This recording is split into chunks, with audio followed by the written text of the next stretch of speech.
Bani, Salka Abidali, Dilip Sadisai and Vishwanath. They make West Indies bowlers look like second-raters when those fellows came out here to bat. West Indies try holder and keep voice. They had no other choice. They who tried with Newton Dow, but a shot at the sorry they bring him now. It was Gavaskar, the real master, just like a wall. We couldn't knock Gavaskar at all, not at all. You know the West Indies couldn't knock Gavaskar at all.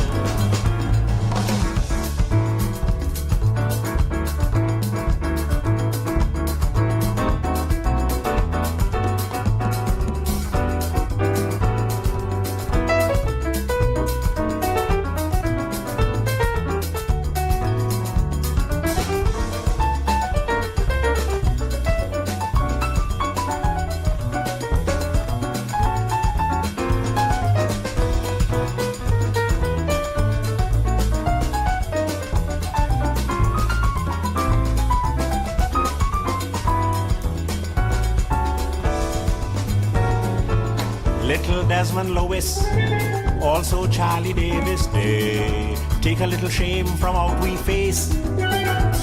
But Sobers as a captain, he won plenty coaching before we cricket end up in a disgrace.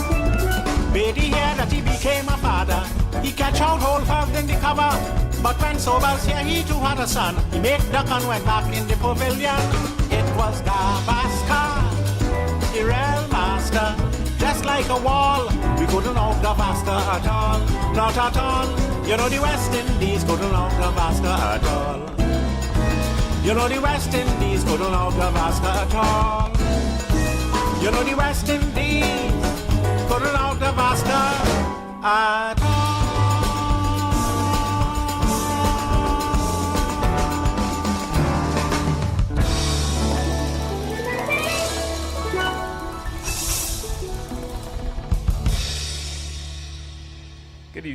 Good evening, ladies and gentlemen, good evening, listeners, all of you who are listening to us on evening and look forward to listening to us on evening. This is the Third Umpires. I am Stephen Matheson and I am starting the show this evening as the other umpires are either not here as yet or may not be with us this evening.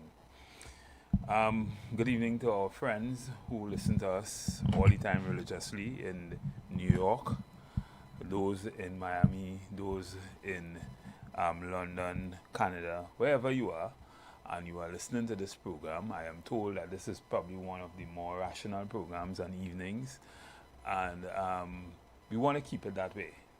In this program, we look at both sides of the body politics in Trinidad and Tobago, and we try to analyze the issues that emanate from the news to give you a good analysis of it, what we think, and hear what your position is on it. We also look at what's happening internationally and regionally, and in particular, we look at what's happening in the Middle East and how it affects Trinidad and Tobago to some extent. And that too, we have discussion on it, and you can always chime in and give us your take on it. This evening, I wanted to start off in a more neutral kind of mode, because, I had the opportunity I don't usually do it. I haven't been doing it for some time now, and which is one of the reasons. Since I'm doing this program, I try to read a lot of the news that is taking place. It's kind of monotonous, much of the same all the time, but nonetheless, I read. And but I sometimes listen to what the other radio stations are saying, and I wouldn't call the name of the radio station, but I understand why we often get the comment that we are probably the more balanced group of people on radio, because we don't give the impression, at least, that we support any one party or the other. I myself have had my rendezvous with politics at the lower level, and so I know what politicians give. I know what is expected in this kind of time.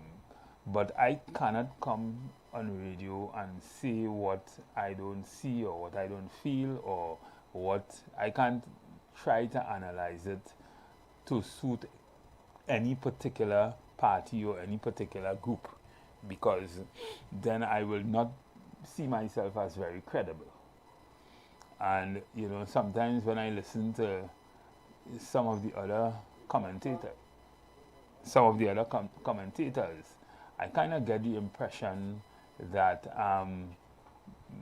they kind of like singing for the supper in a kind of way, which is doing a lot of injustice to the people with the listenership, the people who are listening for real analysis, real understanding of what's going on in Trinidad and Tobago. And that, to me, is not what we stand for, what we try to give, what we emanated from this program, and what we try to put out as a program called the Third Empires. We analyze the news, we see it as we see it.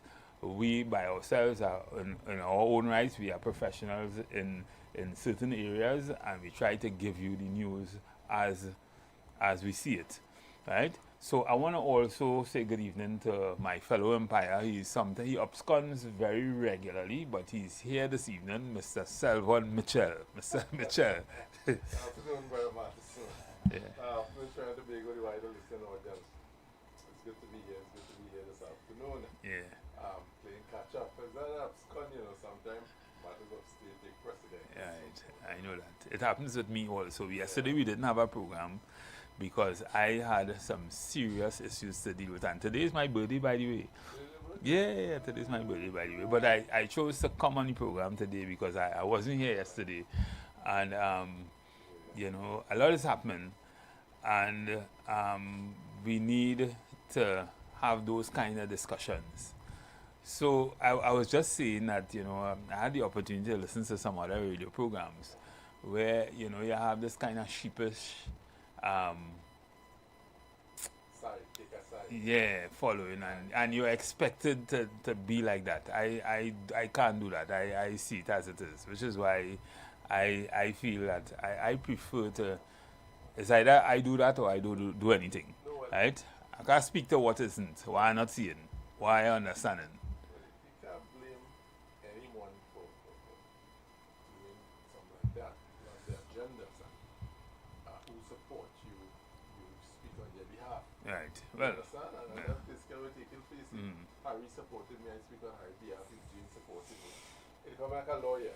He defending you, so his job is to make you look good. No, I will defend you. I will defend you, but I will defend you sensibly. I want to be objective too. If you're wrong, you're wrong. If you're right, you're right. Yeah. But there are some people, whether they're wrong or right, you say they're right. Right, and that you're not. I can't see you as credible when it start going down that road, right? That person, but you see, what fuels that behavior is the support. You know, if somebody says something wrong, the mass say is the right thing to do. And everybody feel because the majority says so is the right thing to do. Otherwise, 5 people. You remind me of COVID. You remind me of COVID. Exactly. Right? Say that don't mean to say Listen. It don't work like that with me. It don't work like that with me. I have a brain, I can think, and I like to think. Right? We get in trouble sometimes, and we don't do group think, and we get in trouble for that because sometimes people think that we're supposed to follow. we should just follow. You are African, you're supposed to do it this Yeah, way. yeah. Your party not in power, you're supposed to fight. You're supposed to fight down the next party, and you know that kind of. Nah, I'm not into that. I'm not into that. And I saying this because when you look at what's happening now, I mean, you're seeing a ship right out there doing repairs right out by the Hyatt outside there. They went and robbed the ship. Well, I see they bring back the things. They bring back the things that they robbed because somebody probably talk sense into them fellas and them in the back there and they bring it back. But what I'm saying is, robberies and murders and things, it not it is not germane to one party or one group of people, right? You're not fenced wrong, right? So you might be you in office, you want to do the best, right? But it's still happening. It's still happening. Now we talk about these things on the radio all the time. We talk about where the problem may lie, right? If nobody want to listen, if neither party want to listen, then it will continue, right? But the thing is, it is what it is. I mean, you're seeing it, you're reading it in the newspapers every day, you're seeing the kind of heinous crimes that are taking place. And you're wondering, all the talk, we ain't seeing where this going or where it could go, or what actions are being taken. And listen, I know Trinidadians, and I don't want to be put in that same mold that, you know, Trinidadians seems to be very irrational, right? Especially where politics is concerned. And I say it on this program, is sometimes we're looking for magic, right? Yeah, we're looking for magic, right? Because we're seeing it's not available, but we're still asking for it. But the thing is, if we could only see a direction, a plan, and a strategic intent to get there, we will be more happy, because that's the school that I have, you know, grown up in, right? Show me what you're doing, show me your plan, how you intend to get there. It must make sense. I could know where to contribute and how to contribute. Correct, right? So the thing is, you're hearing a lot. This government in office means well. I have a lot of confidence in the Prime Minister. She wants to do a lot of good things for Trinidad and Tobago. Some things are not there quick enough, as fast enough to be able to do it, right?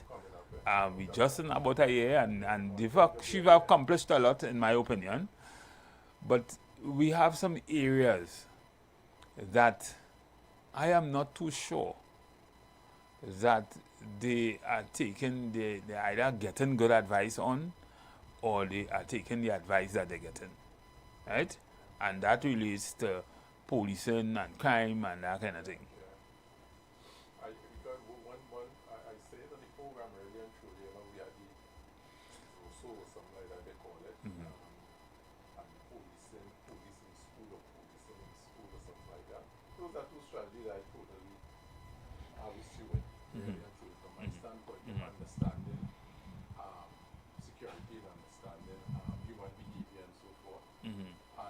Oh, shucks, sorry. Yeah, you wasn't on. I was not? Oh, my Lord. So, I had to say to over, good afternoon, Trinidad and Tobago, and the wider listening audience. Happy birthday to my brother Madison, leading pioneer on this program and so. Now, as you were expanding, things like some things that compliment any government on, be it the last administration, the Rowley-led administration, or the Kamla Prasad Bisasa-led administration. And I say that for people to understand. We tend to say PNM, when PNM was in office and when UNC was in office, the party are not the ones in office. I hope people understand that, because 99% of the time the party are no influence in what the executive do. That's why I like you to be on the program. Because you just bring that to the people. They have not, when they in office, you feel you who vote for them could go and tell them do this or do. You had to go and genuflect, and when they walk in a room, the way you stand up, suddenly you become a pleb. Suddenly. So we must always speak the tone that say the Manning-led, the Rowley-led, or the Prasad Bisasa-led administration, not the party, because a lot of some of the people in the party not in agreement with what the executive doing, you know. But they're just not in a position to change anything, because our Westminster system doesn't allow for that. Yeah? So suffice it to say, people in party, because I belong to the party, I shouldn't say nothing. I used to say what I had to say and so forth. I remember, you know, in the last administration, you know, last Prime Minister, I was saying, last former. I could leave anytime, and I jump up once and say, well, leave. No threaten to leave. I see your mind. But getting back to the topic now is that what I say is that Zoso and policing in school is something I totally against. It tells the global population that we are population and not thinking. Okay, why I say that? Because I to some extent agreed with the Zoso No, legislation. okay. Because I had a real understanding of what I was trying to do, so I agreed with it to some extent. And we had to try something. No, right? no, this is it. And this is it. Putting in 21st century, putting boots on the ground to address criminality in a manner. This is not white collar crime. Right. So, this is moving human being and vehicles and guns. They are going with it. I going with it there because we have talked about that already. Yeah, you have talked since years now. We talking about this. We had the meeting in Bamboo. You talking about the analytics for them kind of thing and so forth. Yeah. You can't tell me. I do have empirical data of how many vehicles enter, I don't call no community, but a community at any point in time. That is the data you could gather. What the number plates of a vehicle that go in a particular community at any point in time. Create safe cities. Create all these things and so forth. And these things are not expensive. It will cost you much less than putting all them police that a man... Let me tell you. Once a bandit... We seem to want one-to-one police to citizens in the country. We might have to have that. Because once you put what I call a predictive solution to the criminals, you don't solve a problem. He could see you. He know your movement. Exactly. How are you solving the problem when he can predict your movement? It means you have to have one-to-one. Exactly. It come like this. And I want the people to understand that. You see this community patrol thing of people patrolling is a backward. I don't want to say the word. Let me tell you something. I'm patrolling your community, Matty. The bandit could see when I come in, right? He could see when I leave in. And most of the time, you know, you have a routine. You have a routine and a pattern. So you know when you come But in. worse than that. So he pass and I jump in your house and I cuff you in your head. You know, he pass 10 times and I inside robbing you, packing up everything, and he don't know inside your house. So what I'm saying, I put something on LinkedIn relative to community policing and technology and so forth, and how we supposed to do these things.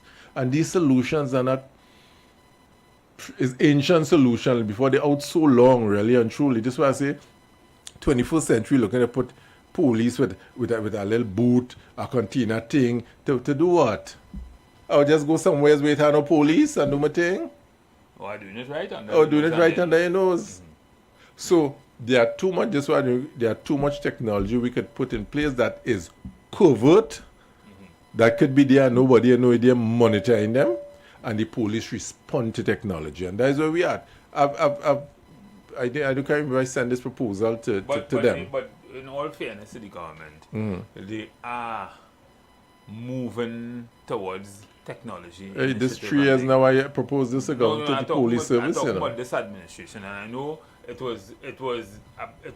I proposed this to them while they were campaigning. It was something that the other administration was also. You see, the wheels are progressing so slow in trying to go. Sometimes you believe like No. The wheels of progress doesn't. I was in government, and the wheels of progress could be mediated in government in a number of things. People just play the fool and give. Government process is pretty fast, and efficient, It's just that we don't manage the process properly. Right? We don't manage the process, and everybody go and we lack managers in government and leaders in government really to a large extent. 2, one proposal was cameras. Okay. So facial and number plate recognition cameras are outside there and they're doing their thing and so forth. One proposal that was sent to, I want to say the government, the police and was that we could put these cameras on vehicles. So while a police vehicle driving, your vehicle is actually a monitor, of facial and number plate as you drive around the place, Right now, police write there a notebook, hey, PD 121, we're looking for it. And I'm going to write there a piece of paper, a piece of paper in the car. So what? Charlie. Yeah. All you have to do is put it in the system, and the system will look for the car, notify whoever driving the car, hey, the car look the car next to you, as the case may be. The AI, these are old technology, and these are not hard. And we say, here what? Let me try 2 vehicles. let me see how it's working and so forth. What need to implement that? What length of time need to implement? But this behavior of inefficiency in our governance system is relative to that Jack Dawson committee. That's why it does look like government slow. Jack Dawson with the pharmaceutical industry. If you listen to that, you'll understand the system is slow, you know. It's people inside it deliberately putting systems in place. What committee is that? With the pharmaceutical, with Jack Dawson chairing. All the JLSE. Yeah. Right. And the rules and how people make up things and so forth to favor certain people and stymie the system and so forth. But relative government system is efficient. If you have proper managers, I worked in it for 9 years and I had no issues in delivering the service to the people and so forth. None whatsoever. So you're saying then that it's not so much the executive, but the managers they put in place. Managers in industry, in government, and that kind of thing. That have it efficient. 100%. Yeah. 100%. Yeah. 150%. Because the executive clearly, only knows so much. They could Well- only do so much. That's why they hire professionals to manage these But the agencies. people they hire and professionals, clearly, I mean, I see some of them, how they operate. They don't know and they don't know that they don't know. Yeah. And they strive by ego. I am. Yeah. I the CEO, you know, as the manager, you know, as the this, you know, as the chairman, you know. And you obscurantist opportunists, I call them. Okay? Total obscurantist opportunists. So, I mean, it is sad that we always have to come back to this. Yeah. Because when you see what is happening as for administration, it sometimes frightens you, and you know you are in a society, in a country with just as small, as I say, we have more people, we have less people in that some companies have employees. Yeah. But ladies and gentlemen, we're going for a break. When we come back, we want to expand on this topic and we want to entertain your And calls engage, also. yes. Right? So we go for a break. When we come back, we will continue with this discussion.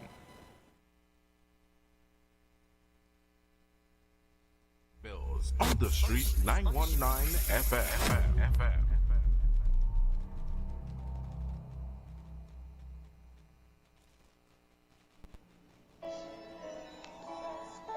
Peace of God be multiplied unto you in the precious name of our Lord and Savior Jesus Christ.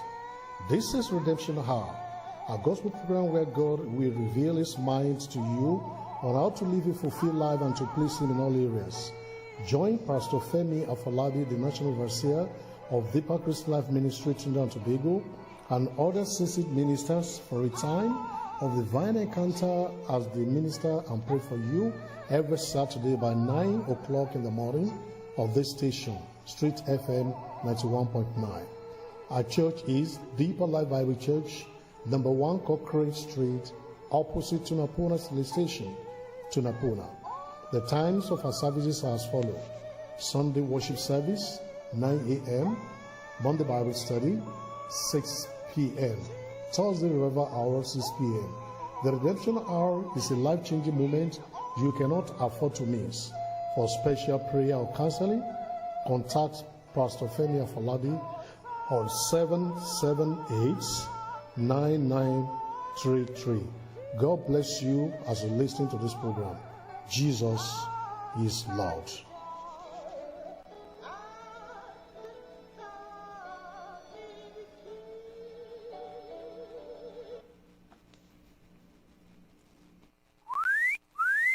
What are you doing? Big D, big fun, KFC, so we big on the ground. We the nation, cause they don't know we were the crown. Say what you want, KFC, so we lead in front. We are big nation, TNT and KFC, one motion. Come to KFC, let we all have fun, and let we join together because KFC is life. It's a big deal. Say what you want, KFC, so we lead in front. We are big nation, TNT and KFC, one motion. Midweek, we got you. Sandwich Wednesdays, 2 KFC sandwiches for just $50. Double the crunch, double the flavor, double the value. Why settle? It must be KFC. Order now. Follow KFC Trinidad and Tobago WhatsApp channel for all the deals. TechFlex TT Limited, the #1 computer store in Trinidad and Tobago, has all your tech needs. We have the latest computers, powerful MacBooks, and affordable Chromebooks for school and work, providing new and refurbished options to suit everyone's budget. Also, we carry a variety of printer options and ink solutions for your home and office needs. Need repairs done? Our experienced technicians can solve your tech problems. Visit us now at any of our 2 locations, Wilson Road, Scarborough, next to Royal Castle, or Penco Street, Montrose, Chagonas. Call 235-4919 for more info. TechFlex TT Limited. Affordable tech. Exceptional service.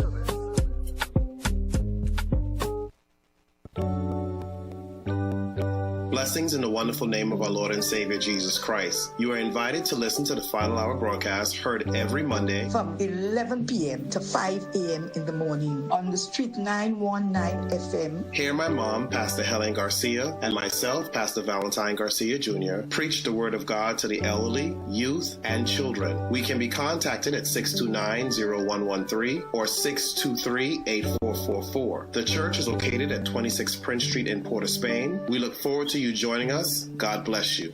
As my life I lay it on the altar, as my life.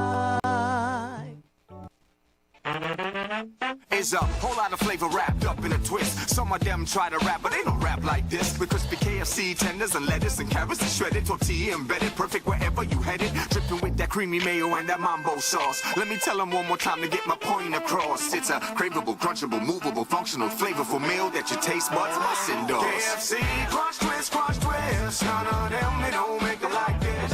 Introducing KFC's Crunch Twist, a flavorful wrap with a delicious difference for just $29.95. KFC, it's finger-licking good. Share the live. Share the live. The Street 919 FM on Facebook and Instagram. Share the live. Iowa George on Instagram. Share the live. Iowa TV and Street TV on YouTube. Share the live. The Street 919 FM.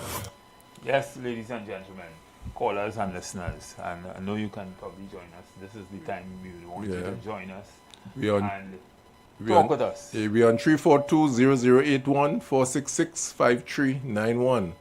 So I am here, you're listening to Stephen Matheson and Selvon Mitchell, 2 senior umpires in the house, and we were just talking a little bit about some public administration and some of the issues that we see happening that are putting stymie in the system and creating hurdles and backlogs and that kind of thing, and it relates to some square pegs in the wrong hole and that kind of thing. So we always say on this program that, not just on this program, but this is in general how we talk, a mantra of mine, that we are a dot. We are small, tiny population. I don't want to make it sound so redundant. We use so much redundancy. But the thing is, we have less people in this country than some companies have as employees. And they run very efficiently.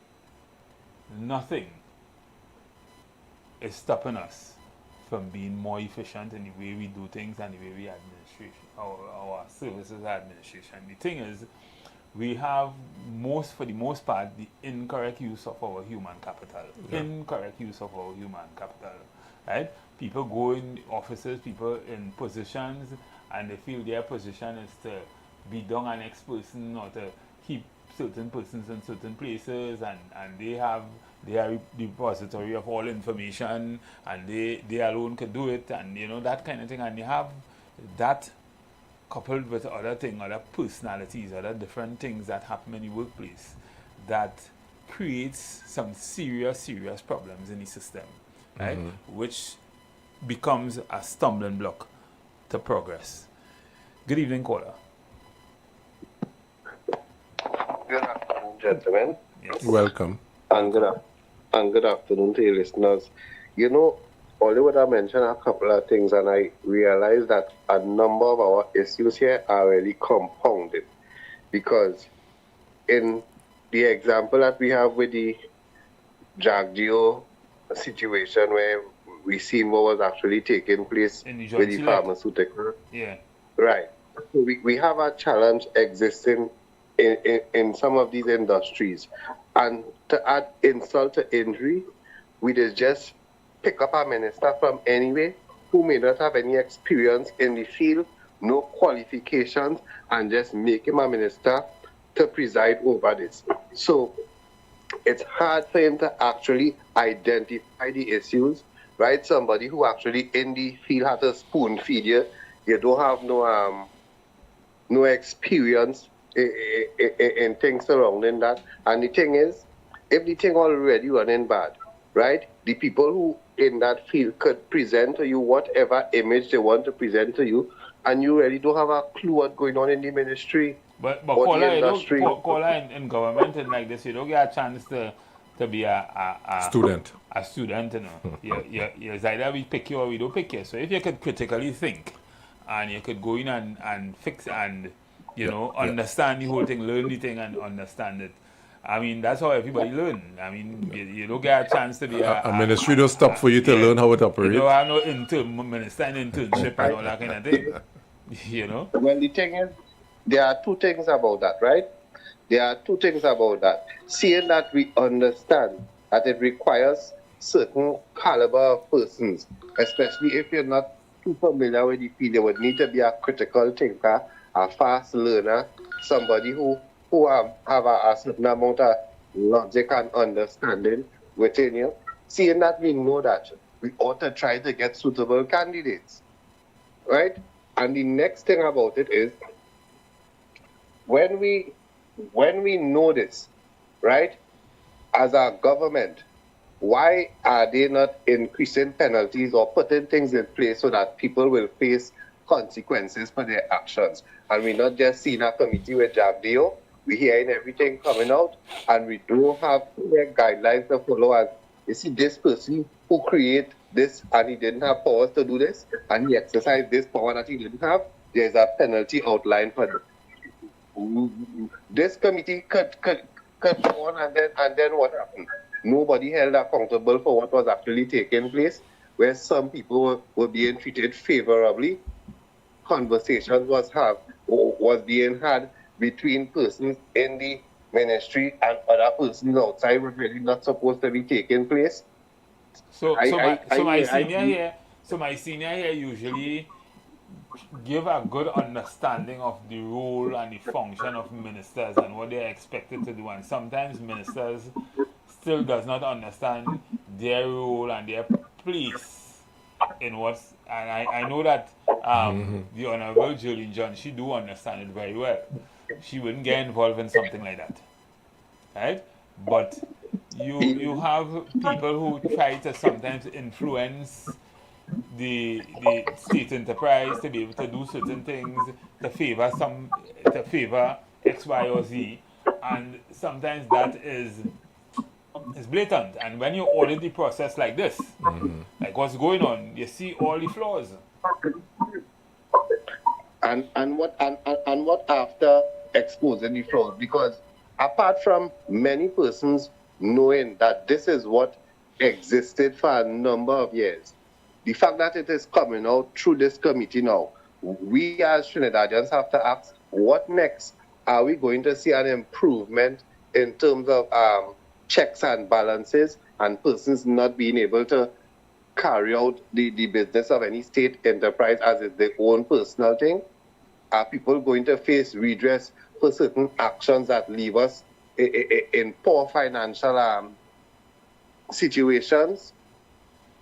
And the thing is, before I go last but not least, in 2026, when is anybody going to address the closing up of some of these cashiers during the lunch hour? When they're going to address that, we're going to reach 2030, 2040, and still... That's the lap, man. Again, it speaks to the leadership we have in organizations, state enterprises, and so forth. You know, nobody just said thinking. You know. No. But in reality, it's more than that. You know? Because if you talk to the leaders and leadership, they will tell you, well, yeah, we want to fix that, but these people have collective agreements. These people have agreements that where these things are enshrined, and so it goes back to a bad collective agreement. Collective agreement agreed without thinking progressive, without thinking about how we move to the next level. And it goes back to planning. It goes back to all kind of things. I mean, nothing work in sync with each other. And that's a problem. What the caller mentioned is not a 2-year problem, it's a 20-year problem, you know. So in 20 years, nobody has seen the need to make sure the license officer have a cashier. I just saying one. Right. Continuously to address the public concern. And remember, on this program, we always say that planning, you see that word I use, or that thing I say all the time, that maybe we should have a national developmental plan. We must have that. As you where know where you're going. We plan for the next decade, like China and Singapore and all the other big countries, Norway and all these places that seem to be perfect economies. Listen, that is so important, and we could probably put forward a model for that. Let me get exact. That could solve most of our problems we're talking about here now. And this is why last time I was here, we talked about the pillars of development. We talked about 8 pillars of development, and all interrelated with each other. So everybody know, and every ministry know, and every agency know their role in line of development. And so right now, everybody know what role they're playing. You know, people just going to work and going home as a case may be. Let me take Bataya. Excellent. Good evening, Bataya. Good afternoon. Good afternoon. Good afternoon, my friend. How are you guys this afternoon? Excellent. Good. That's great. Now, you all sound like you want me to rewrite history or rewrite the wheel. I have done that. I did a survey since in 2005. I had a vision where I am supposed to be in 2020. I had set that path. The population decided that they were not going along that vision.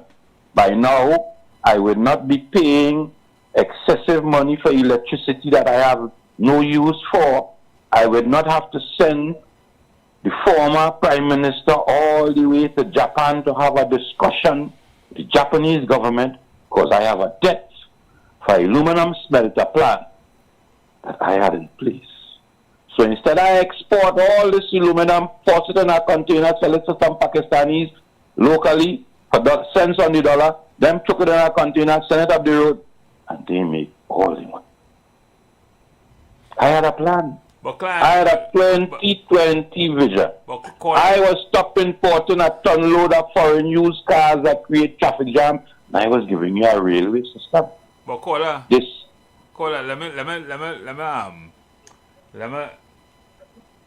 let's dialogue. We can. You know why that failed? No, you tell me, and then I will respond to what you say to me. I know why, but let me hear your point of view, sir. It failed because it was not legislated. You know why it was not legislated, sir? It was made an act of you know why, that sir? we need to follow. Anybody you know why, in office, sir? like in Singapore and these places. Right. You know why, sir? And you know why in Singapore I'm able to do that, sir?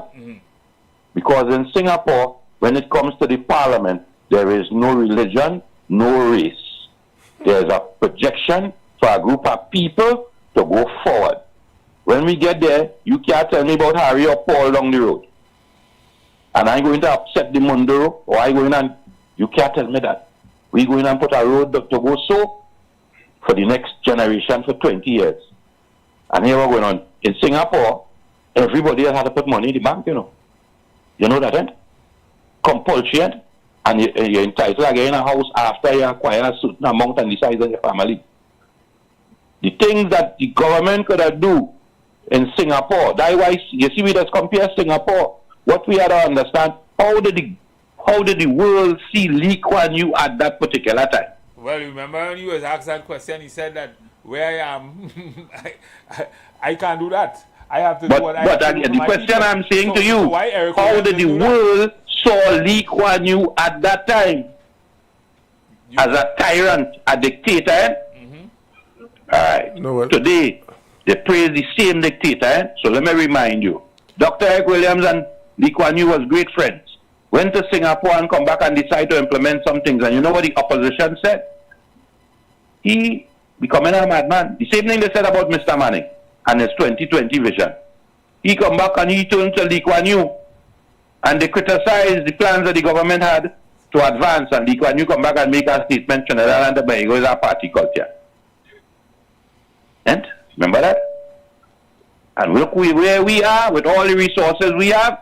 But yeah, in Singapore, you can't go past and drop a chewing gum on the ground to a cigarette butt out. So over 50 years, they created a culture with a vision. But when you have an opposition to go in the parliament and create junjat in Singapore, as they come and they talk that rubbish, they lock them up. In them time, anytime they come and say, this one thief and that one thief and they can't prove it, the government lock up the opposition one time. And so you either talk straight or you get the act together. That was Lee Kuan Yew. So when we want them kind of thing, and you had a man called Dr. Keith Christopher Rowley, and they say he was a dictator. What we have now, boy? What we have now, where we can't even voice your opinion. Really? And you they don't have a vision, eh? Really? My 2020 vision that I had, wasn't good.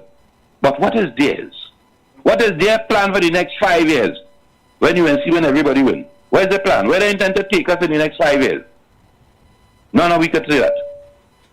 Enjoy your evening, Mr. Matheson. All right, thank you. Thank you, Barrett. I really... You know, I spoke about it last time. I think you're forcing me to come back here and curtail what I'm doing, to go back through what I was dealing with before.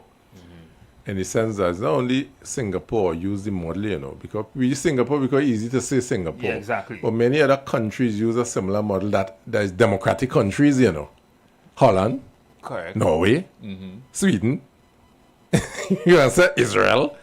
There are other countries that when I compare and look at the model of development and so forth, there are democratic countries and was no dictatorship. I was studying Norway the other day and how their reserves is some $1 trillion reserves they have. Yeah, and how it came about. It was in Israel and they're moving it now. And this is it, but how they came about that was no thing. A proposal was sent, the parliament look at it, we adopt it, we say it is our best interest, and they move ahead with how we will invest the oil money for the people and so forth. There's a democratic thing. We started something similar to that very late and it's almost depleted now. So we say Singapore because everybody could relate it. No, people hardly talk about the Scandinavian country that have much success in terms of doing similar things as Singapore. Lee Kuan Yew had to do some things. Why? We feel, to some extent, we are racism here. We understand the level of racism. He met in Singapore, Don't feel all of them is the same race, was Indian, was Malaysian, was this one, was that, was real bacchanal, So he had to have an iron fist for control. All about leadership, brother. Leadership. It's all about leadership. And it's based on your audience. You lead accordingly, So Lee Kuan Yew realized here what is he had to be firm with them because them fellas on foolishness who want to fight, who want to chop up, who want to burn down, who want so forth. And I had to make all of them 5 cultures there work together in the interest. You can say, good day, sir, please come and do it, but you have to cuff people in the head. Sometimes it requires that. You understand? In a more disciplined society, you talk differently. Because you end up having to look for them to cuff them in the head when they come and crying. Exactly. Right? No, but what I'm saying, we're saying all that is to say that if we plan out a society, right? I mean, we could walk and chew gum. We could walk and chew gum at the same time. If we plan out a society in the way that it should go and bring it to the people where everybody understand. Not I alone with my 2020 vision. Understand my role in it. My red party with my 2020 vision and the next party with the next. Hey, everybody come together. This is where we see the country going. Let's probably bring some good consultants and not advertising. No, what is good? Now, well, I know who the caller was just now, but he was right because part of the 2020 vision thing. And I know we had CDs, every ministry had a CD of what their role is and so forth. It was well played out. But again, it failed after election when PNM lost. Well, it come like a political thing. Let's take this caller. Let's take this caller. I think it's the same person. Okay. Good evening, caller. Good evening. Quickly, what you said about the people just now. They are what? They are what? We didn't hear the word. But I want to get you and I want to clarify what it meant. The what? You probably the speaker too loud. Caller. Oh, I'm sorry. Not yours. Ours here. Oh. Yeah, go ahead now. Let me see. I want to know what you meant by what he said, PNM people. What? The PNM people? Yes. And you said you don't have to do that. We didn't hear, but I tell us what you think. We didn't. I don't know if you're taking us out of context. I feel like a wrong man. Sorry, I thought you were just now. Or you're probably listening to the wrong station. Yeah. Wrong station. Sorry. Okay. You're probably listening to the station across the road. Well, I listen to both all the same time. No, we don't engage in that kind of bacchanal, sir. Yeah.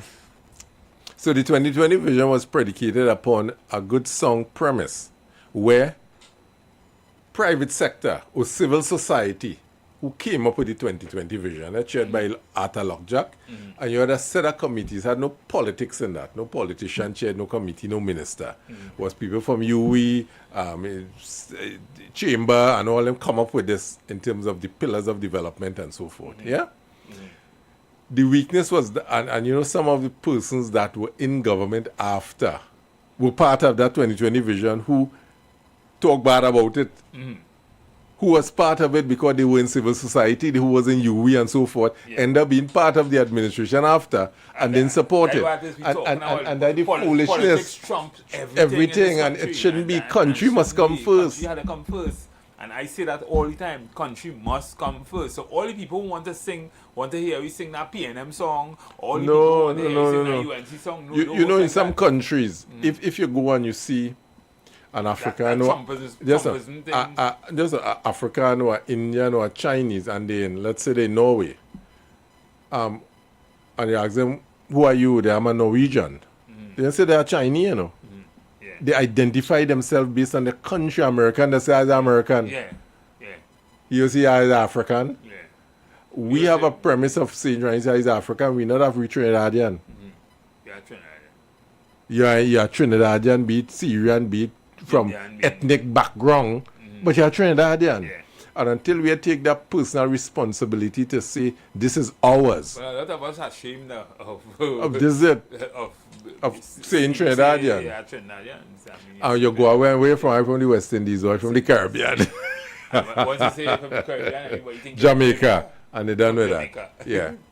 So, so we had to be proud, and this government have the opportunity to have a special majority in the parliament, and they must take every advantage of that to really put some pillars of development in place and pass it in parliament. For example, simple thing as saying any development, for example, I say this predicated on this. We had the Couverture Hospital was built by one party, next party come, they leave it there. We had Brian Lara Stadium was built by one party, next party. But it's our money, is not theirs. Who are you to say, I ain't doing that? It's my money, it's we taxpayers' money, that ain't your money. That is why and these things, once a project costs over a certain amount, have to be approved by parliament. So whoever come there must continue with the project. Let's take this call. Caller, good evening. Yeah, good evening, Mr. Martinson, and happy birthday to you. Yes, thank you. And Mr. Mitchell. Welcome. Yeah, that's the man with all the wisdom, eh? Yes. Yeah. we catch him this evening. Yeah. Matty pulled me out of a hole down in the port. Yeah. Matty said, well, don't go home, you have to pass here to go home, so stop here first. yeah. I think your input on the program, I think, is it's welcomed, and it's always enlightening. But what I want to say is this. I looked at attempts by this guy, Draper and those people. I looked at that failed. That never really got anywhere. And then you talk about the 2030 and that business that was started by, you said, by Dr. Jack. Yeah, Vision 2020. He shared it, yeah. Vision 2020. Yeah, there's about 20 or 30 committees. One of the problems in this country, I think, is the will to implement, to get things going. That too. So you can have a plan, but in terms of implementation, I think they fail miserably. And I don't know how they had planned to implement that whole Vision 2020. Was there any plan? Well, the problem with those things, most of the time, it does not fall. Sometimes you put the cart before the horse, right? And so it doesn't. You need to fix certain other things, So if the hole was wrong, and you need a square hole to put it in for it to fit, you need to make it square. So the problem was that, or is, to a large extent, most of the things that happen, we have all these nice lofty plans, but the ministry or the rules or the regulation that has to be fixed to allow for the implementation to take place, that is not there. So you do a nice strategic plan, and then 5 years down the road, you realize only 10% of the KPIs was achieved in that strategic plan, and you ask yourself why. But you really couldn't, because certain things wasn't put in place to allow for it to happen. Seemingly, that was one of the several problems which impacted negatively on the implementation of that Vision 2030, as it were. And that's why we keep saying here, and I say this all the time, we Trinidad and Tobago never had a national development plan, and I said, listen to the word, an official national development plan. Yeah, never had an official one. Simply because we never had something legislated that is Trinidad and Tobago development plan. Trinidad and Tobago development plan, as opposed to PNM plan and UNC plan and ULF plan and all that kind of thing. And the same thing will happen. I mean, this government here put a nice lofty plan in place. I mean, they say what they want to do, but it is a plan that is designed for 5 years to take us through 5 years. a 10-year period. 5 years. What if this will require some thinking, and in the interim, in the meantime, what are we going to do in order to make the public service as a whole more efficient? Well, and I'm saying is that yes, you can have transformation or reformation, which can be comprehensive, taking the entire public service as a whole, or I think it can be incremental. Until probably we're able to come up with a national, as you said, national development plan. My thing is that, parties do a lot of planning when they're out of office. Yeah. I'm sure the PNM is doing a lot right now. When they get in office, it's like they abandon it because they realize, and all of them, by the way, all of them have a lot of experience. A lot of experience with Trinidad and Tobago laws, a lot of experience with what they could do and what they can't do. So you can't come and tell me you don't know. No, it can't happen. Yeah. Right? But what happened? Well, I look at it, yes, I understand the challenges that, any government would face in terms of implementing any plan at this present time.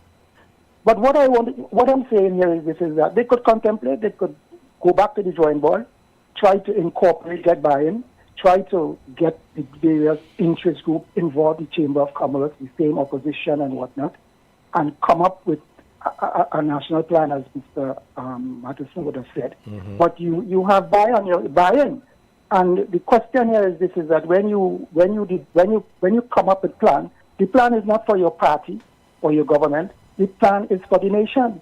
The challenge with that, Your Honor, the challenge with that is that by the time you reach so far, right, you have so much apathy in the system, you're not going to get the support, because all right, and that's one of the problems.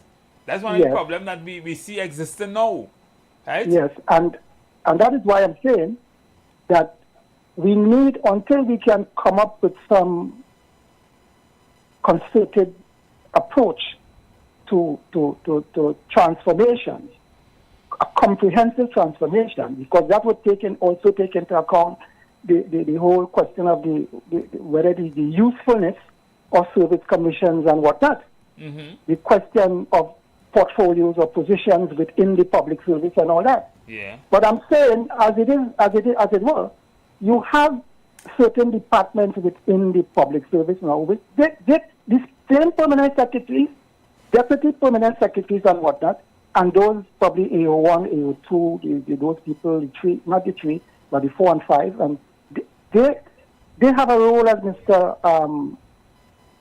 Selban was saying, in terms of managing, ensuring that, there is efficiency, people operate as they should. They're also responsible for training and all these things. Is there any, because you have on-the-job training, you have, I don't know, in some departments you have where probably on a Friday, I remember in the past, they had people who would have meetings, and the meetings were to look at how the section or the department was functioning and come up with, changes that would, ensure efficiency. These things no longer exist. People, sometimes I think that within the public service, the people who go in there as let's say clerk 1, clerk 2, and they're going up the road, they have a clue as to what is the end result. Yeah.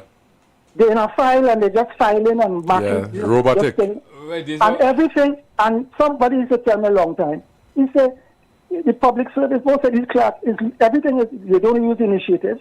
The question here is looking back. You always look back to see what this person did, and then you this is what you follow, and no initiative. And it's the same mold most institutions in government follow. Look at the police. Yes. You have become a police officer. You take an example from the man, the sergeant or the constable or the corporal or whatever, and you move up over the years. You move from short pants to long pants, and you remember the best way to get order is to slap a man or to cuss him or to whatever, and that's how you see life. That's how you do policing to some extent. I'm just giving an example. I'm not saying that is what they do. I mean, there are a lot of variation to it. But what I'm saying is, what you're saying there is exactly what happened in most of the institutions. You see it. There are good people coming in, they get qualified while they were there, but they follow the same old system because that's what they know. Yeah. That's the culture. That's the culture. And you have to fall in line. And if you attempt to do things differently, well, all of them look at you differently. This person, meticulous, and this person is bureaucratic. All different things. Some of the people sleep in the same culture as that. And if you get in there sometimes and you want to make, the appropriate changes, you've been fought down. So why do public sector, why do private sector function differently? Which is a microcosm. A smaller version of the big thing. Why do they function differently and more successful and they make more money and they're more efficient and all that kind of thing? Why? Well, I think it has to do with the objective. The objective is profit, and they go about recruitment is about recruiting the best. And if they know when they recruit people, they have to train people. Mm-hmm. They know that they have to ensure that there's discipline. They have to ensure that when people falter, there are consequences, right? And they know when they have bad management. Bad management is reflected in the output. The output. Yeah. Of the employees. Yeah.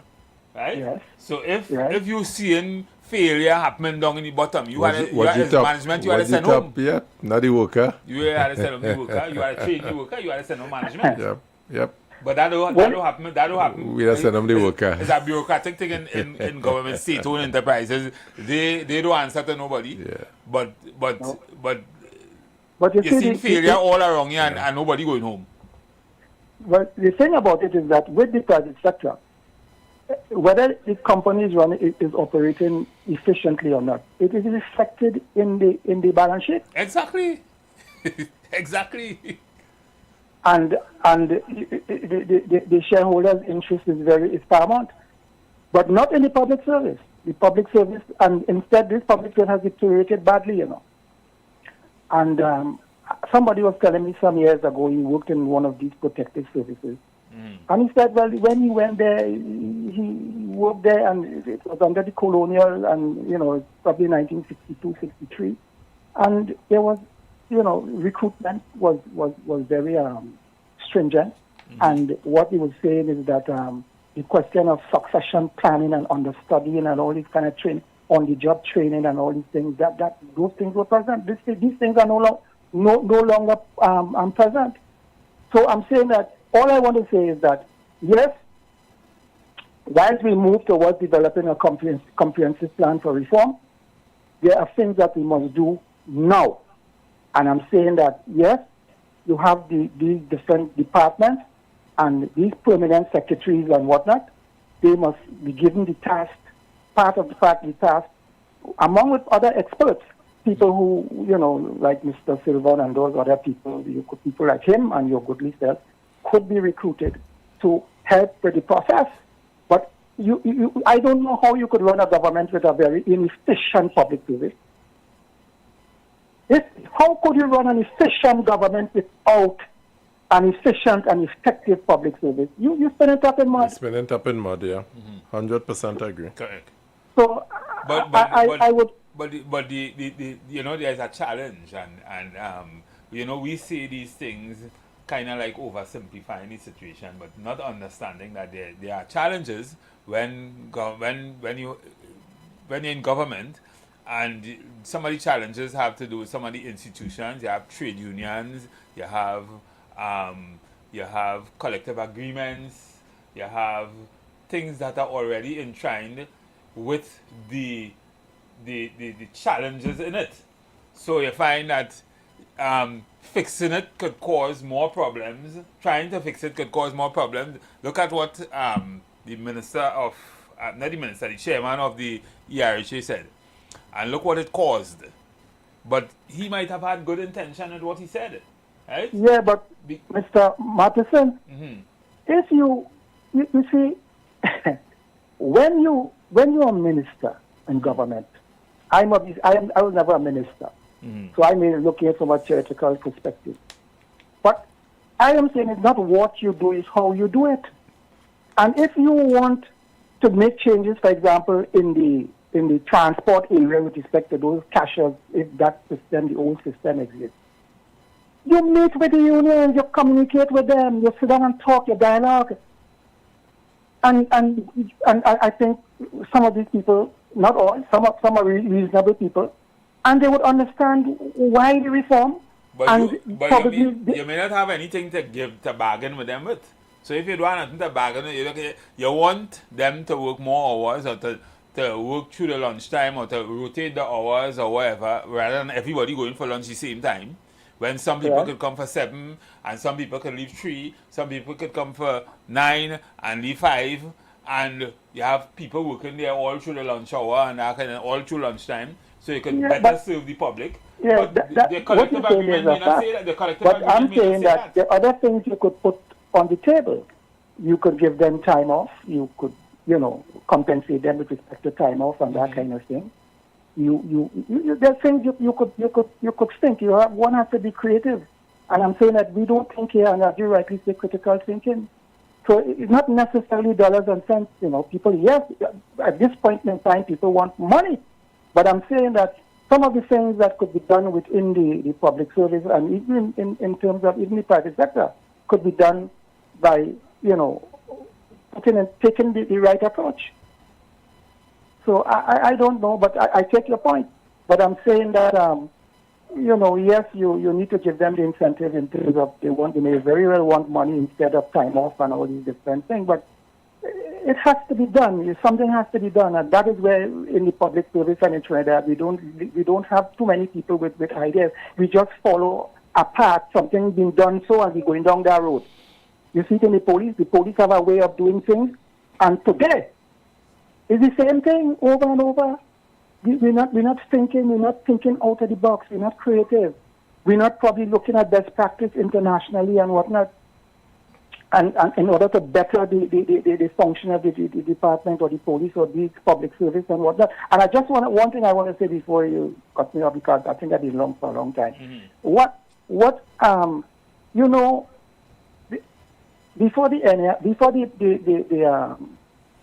PNM got into office in 2015, that's 5 years that they seem not to have any real idea as to where they wanted to take the public service. One person was thinking about allowing the permanent secretary to recruit public servants. That was a disaster. That was a backward step. right? And this is where we move from the weekly reports in England and all that kind of thing, which existed, which called for the question of the removal of what you call patronage and all this sort of thing. And then you had the last government saying that they're going to abolish the public service, the Public Service Commission. Again, a retrograde step, because what were you going to put in its place? Right? Because you need to ensure, because one of the reasons for the reform of the public service with the cost council and all these things, the question of where political parties you patronage again, and they thought that it never helped the public service. And that was effected in England, and that retrograde step was never in the interest of uplifting or promoting an effective and efficient public service. So I'm saying that they're just thinking all over the way, and I don't want to be too repetitive, but we need to get the public service going, right, while we ponder as to what we going to do to have a comprehensive reform of the public service. Thank you. You said that. You know, it's interesting. I listened to him. He makes a lot of sense. And no, of course he did. Of course he did. And public servants have to understand they are their own customers. Because if you work in education, you might go in revenue and do something. Say a customer to the public service. I'm a public servant. And I wonder if they themselves don't speak about the inefficiencies of another ministry. I don't know if you saying that here and I just thinking. You saying that here and I just thinking. You know, I look at a lot of. You listen outside. Yeah. How it was? Yeah. You saying that? You right? like it? I'm. What do you think of this guy here? Yeah. You saying that, right? Mm-hmm. And I look at a lot of developmental programs. Yeah. And the speed or the growth of AI and that kind of thing. And you know, a lot of the things we do here and we call ourselves public servants, AI doing that right now. Of course. And doing it very efficiently. Right? They are now making an AI bot of Elon Musk. Right? Okay. Yeah, that's how right now the programming that. Well, right? I'm to seeing, think like him and everything like that. But what I'm saying is, if you see the growth of we could never be like that. We're talking about 1 million against 300% that, right, in China. But what would have happened in places like Wuhan since 2020, since COVID, after COVID? Many people wasn't thinking about going there, but they are cities of development, of critical thinking, of AI, and it's not like nothing you've ever seen if you go in those kind of places, right? And the wave is going to fall here, and when it fall here, right, things will change, and all the things you're fighting to hold on to and thinking you want to stay in that current mold that you're in, you'll get bulldozed eventually. Or your competitive edge will be so eroded that we have no choice to change, but they have to change. But it has to change. Yeah. So maybe we should, governments and incumbents should start thinking about how we, critically think about these kind of situations. I haven't traveled recently, well, for this year so far. Yeah, traveled this year. The electronic thing with the form, you had to follow the form. I know when last year travel international. When you had to follow the form. I was in Barbados the other day, I was in the US the other day, me had to follow the form to land. I never had to follow it out. But you had to follow it out. But I think the government trying to change that. I know, what I'm saying is that where were we all the time? Although the opposition, I don't know if they're opposing it. They say it was. I was listening Where to Penny's were contribution. we all the time? There's no contribution that could go contrary to the advancement or the ease. You see, we want to attract people. All that fall under the ease of doing business. And if a businessman leaving Dubai and you have to follow all kind of foolish form, where you staying, where you going, how long, man, you're wasting. You're ready yet. All these things say you're ready yet, and this is why I talk about. Say the emergency. You can't invite me to come to invest in you and say you are haven for investment, but you have police in school to guard your children and them. You have police on every corner with what are we doing? Then you are safe to do business. So all of you, we talking double tongue then. Come and do business, but watch yourself by that corner, Everett. Don't go down the road there. Don't pass there. You understand? And we have to be mindful of the message. This is why I say in the pillars of development, they must talk to each other and say, here, what? If you do that, Brett, it will affect me. So think about the other systems. Think about the US and all the other systems for which we function within. Right? Because we travel today and we follow, our passports are machine readable and all that kind of thing. But why did they do that? When we still had to go through the same thing that them had to go through. I was in Germany, I just think on a camera, come up, I walk up to that thing and that thing watch me and say, go ahead. When you land in New York, I'm just giving you an example. I mean, everybody knows this. Right? You don't have to go through what we just go through when we come back in Trinidad. You just walk out the airport. You just go through immigration and walk out the airport. And if you're traveling within America, you're like you're taking taxi. Right? It's like you take a taxi, you just come on the plane and you just walk out and go where you had to go. So what I'm trying to figure out is that why it is so slow to implement these things in Trinidad and Tobago, where Barbados and all these little islands run past that already. Long time. What is our problem here with those things? And we're not big. We're big. We're not big. What is the problem? But is it leadership? But I think some of that is coming. And it has to do with, the government. And when I say the government, the opposition and the opposition and the leading party. It has to do with them. Because sometimes they flip-flop.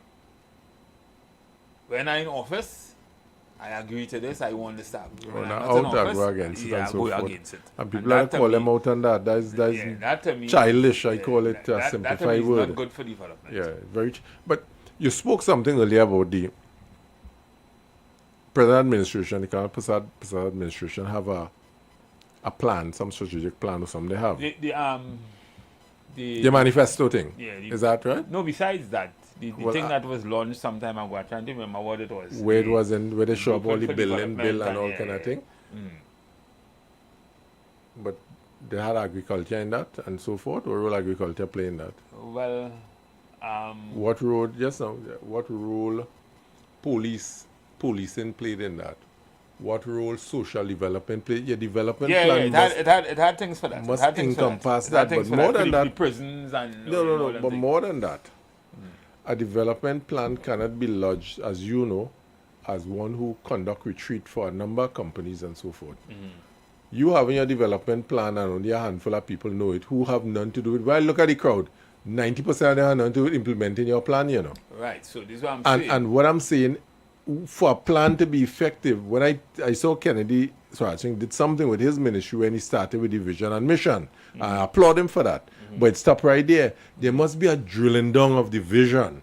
So everybody know what role and part they have to play in its success. Well, this is it. So if you study Cotton model, for instance, right?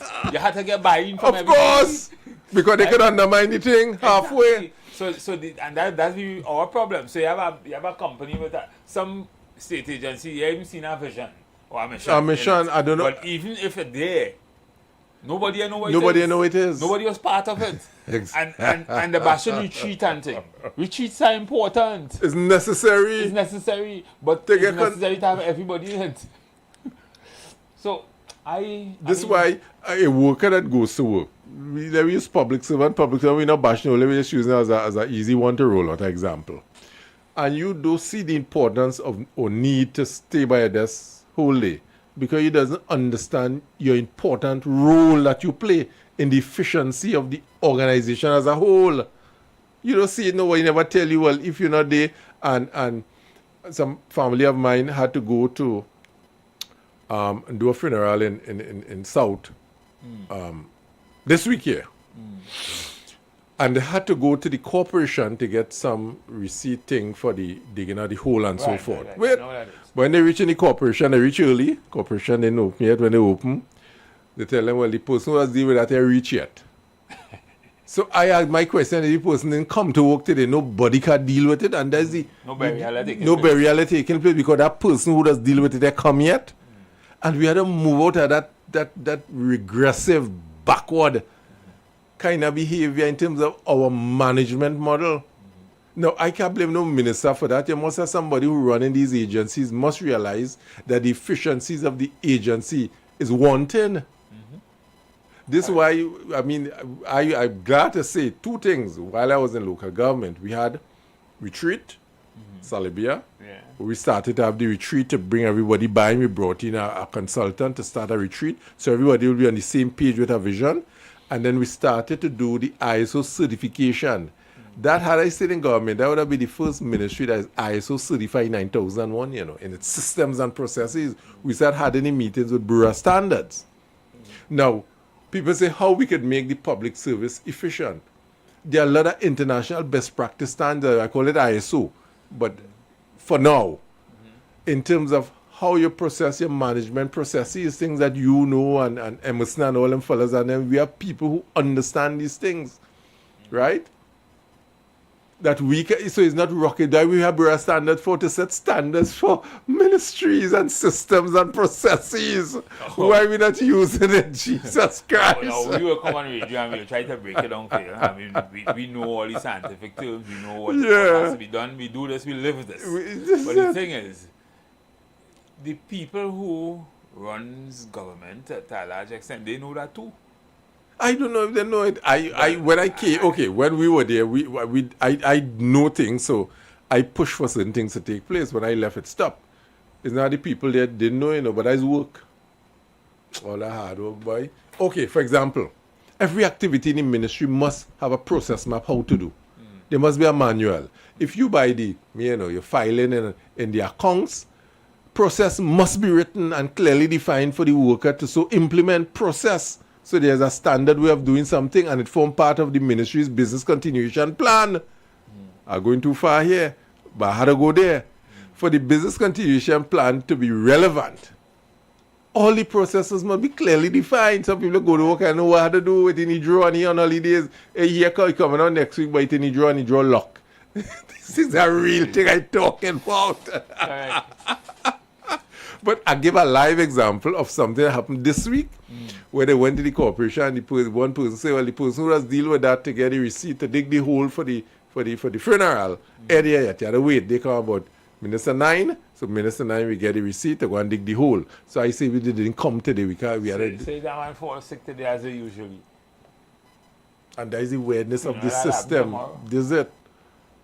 So we must be cognizant and understand we are also customers of the things we do. We family, we brother, we sister customers. Are you sure when a licensed officer, a police officer rough up a man in town, he don't know if his brother, sister, uncle getting rough up by next police in Sando, you know. And you know there's something called karma, and so forth. That you doing a man thing and trying to figure out, well, oh God, my cousin get coughed in the head by police and stuff because you was coughing one in Port of Spain. You call him karma name. Karma or something like that. Karma. Right? So we must be mindful if the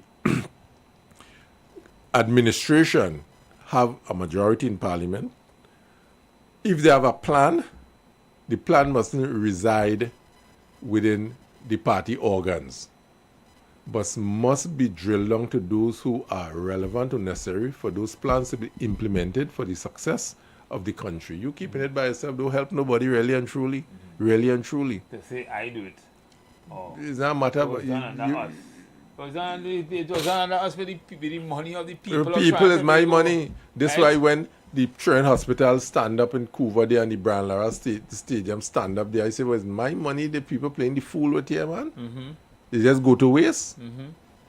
And we must have some legislation on development projects if you want to start simple. I was saying that some school built under the UNC some years ago. With it, in some rural area where they said Duan and Laga who living in it and all kind of never opened? No, a big school. Somewhere going on Maraca side. Millions of dollars. Average school was $300 million to build a school at the time.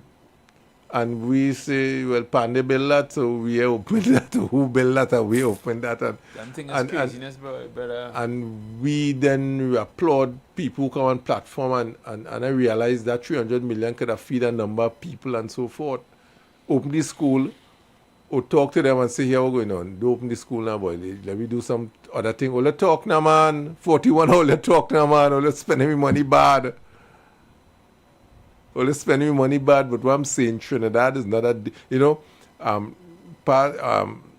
former PM Manning, say Trinidad is a hard place. Trinidad is not a hard place to govern. It's not a hard place, just a corrupt place. That is what make it hard. The level of corruption that exists in different agencies that make Trinidad a numbing place to govern. Everybody want to become a millionaire. Yeah, overnight. And the corruption is what killing us. Really and truly, nothing else. All the public servants have regulation, it have guidelines, it have systems. It wasn't the same thing Barbados, Bajans who set up the thing, same thing Barbados, and half of them using, all of us use about a similar type of public administration system, in the Caribbean, But for some reason, we can't get it right. They building a bridge, I normally go Mayaro regularly. After Grandy, there's a bridge building. After Grandy, going to Mayaro side, going to Manzanella side. Okay, I know. I've been upon that. Man, oh God, man, 3 months you had to build a bridge, man. The bridge, half the bridge done, and you had to be going on some more thing half the side of the road. Why we can't build a bridge in a week? Why we can't build a simple 2-lane bridge in a week in Trinidad up to now? We not Chinese. But what they using? The Chinese is right. But the same textbook everybody using. You see how they pave road in the US? I went through before you come back. I was given an example. I was given an example last Yes, sir. I see I would pave. I went to a conference. Okay. I went to a conference. And I leave about 9 o'clock in the morning. I come back about 2 o'clock and you were done pave. Pave already. Everything. Why? A big highway. A big Why? Why we can't do it here? Why? And this why the thing by Marval, by RBC, they take about 3 years to build a little bridge thing there and so forth. What's wrong with us as a people? Are we mad? Are we hateful and spiteful to we own? We don't understand any kind of productivity that are lost when we people lose all that kind of time with on the road. Traffic jam and all kind of thing and so forth. To be able to do something like that, it's just crazy. We just inefficient with everything because of lack of thinking. But ladies and gentlemen, we go for a break. When we come back, we may change the topic. You've got bills to pay, and so do we. Let's go pay some bills on the street 919 FM.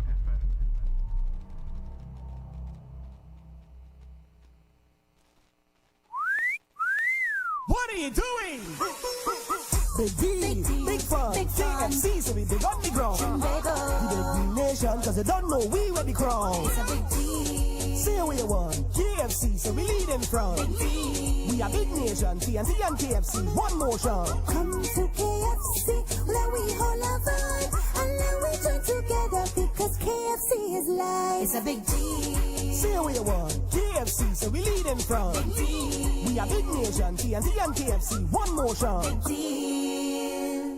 Midweek, we got you. Sandwich Wednesdays, 2 KFC sandwiches for just $50.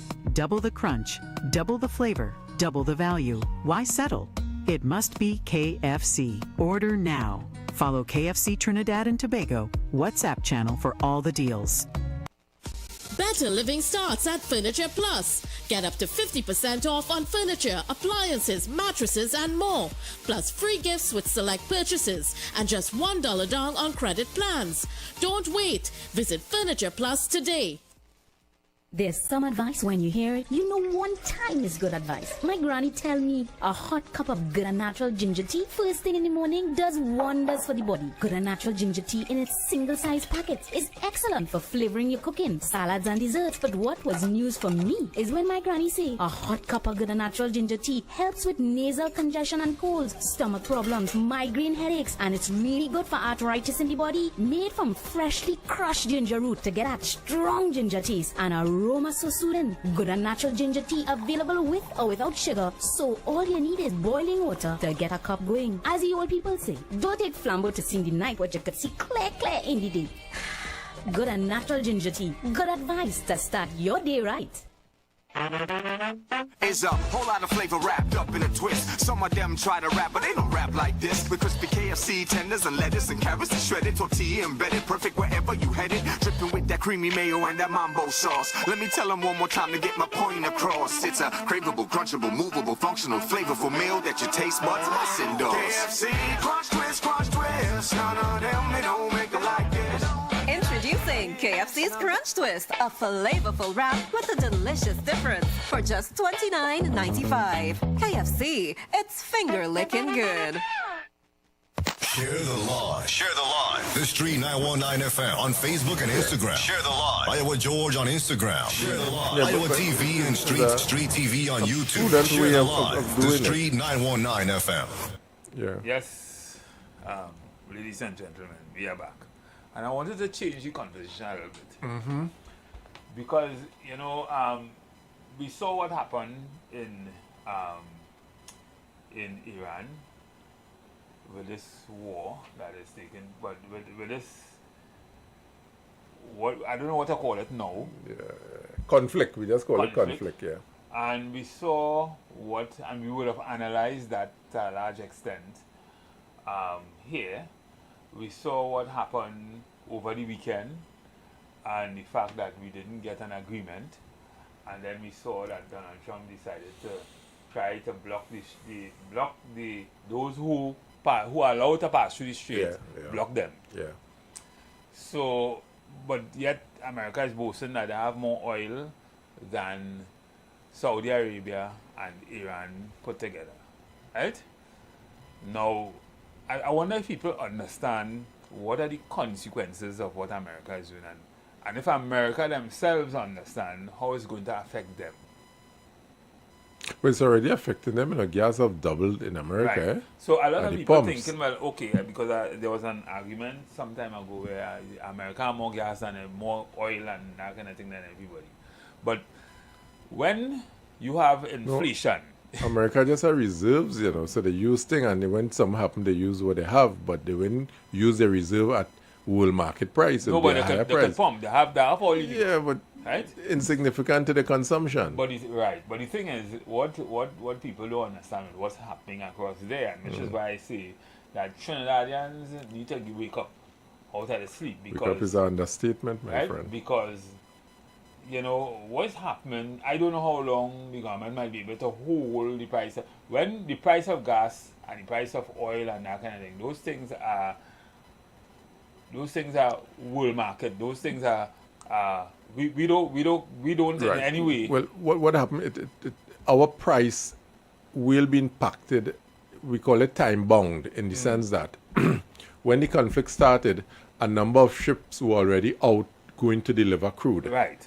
When that consumption is depleted, then we'll feel the effects. We you know, have to pay the price. we have to pay the price of what is coming out now. What I'm trying to say is not just that, right? What causes the inflation is the blockade, right? Because you're not only blocking ships that carry oil, right?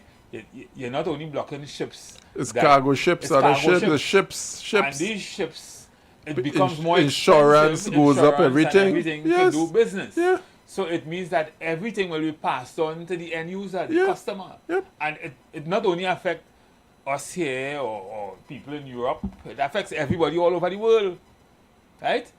And for some reason, Trump apparently now understanding that.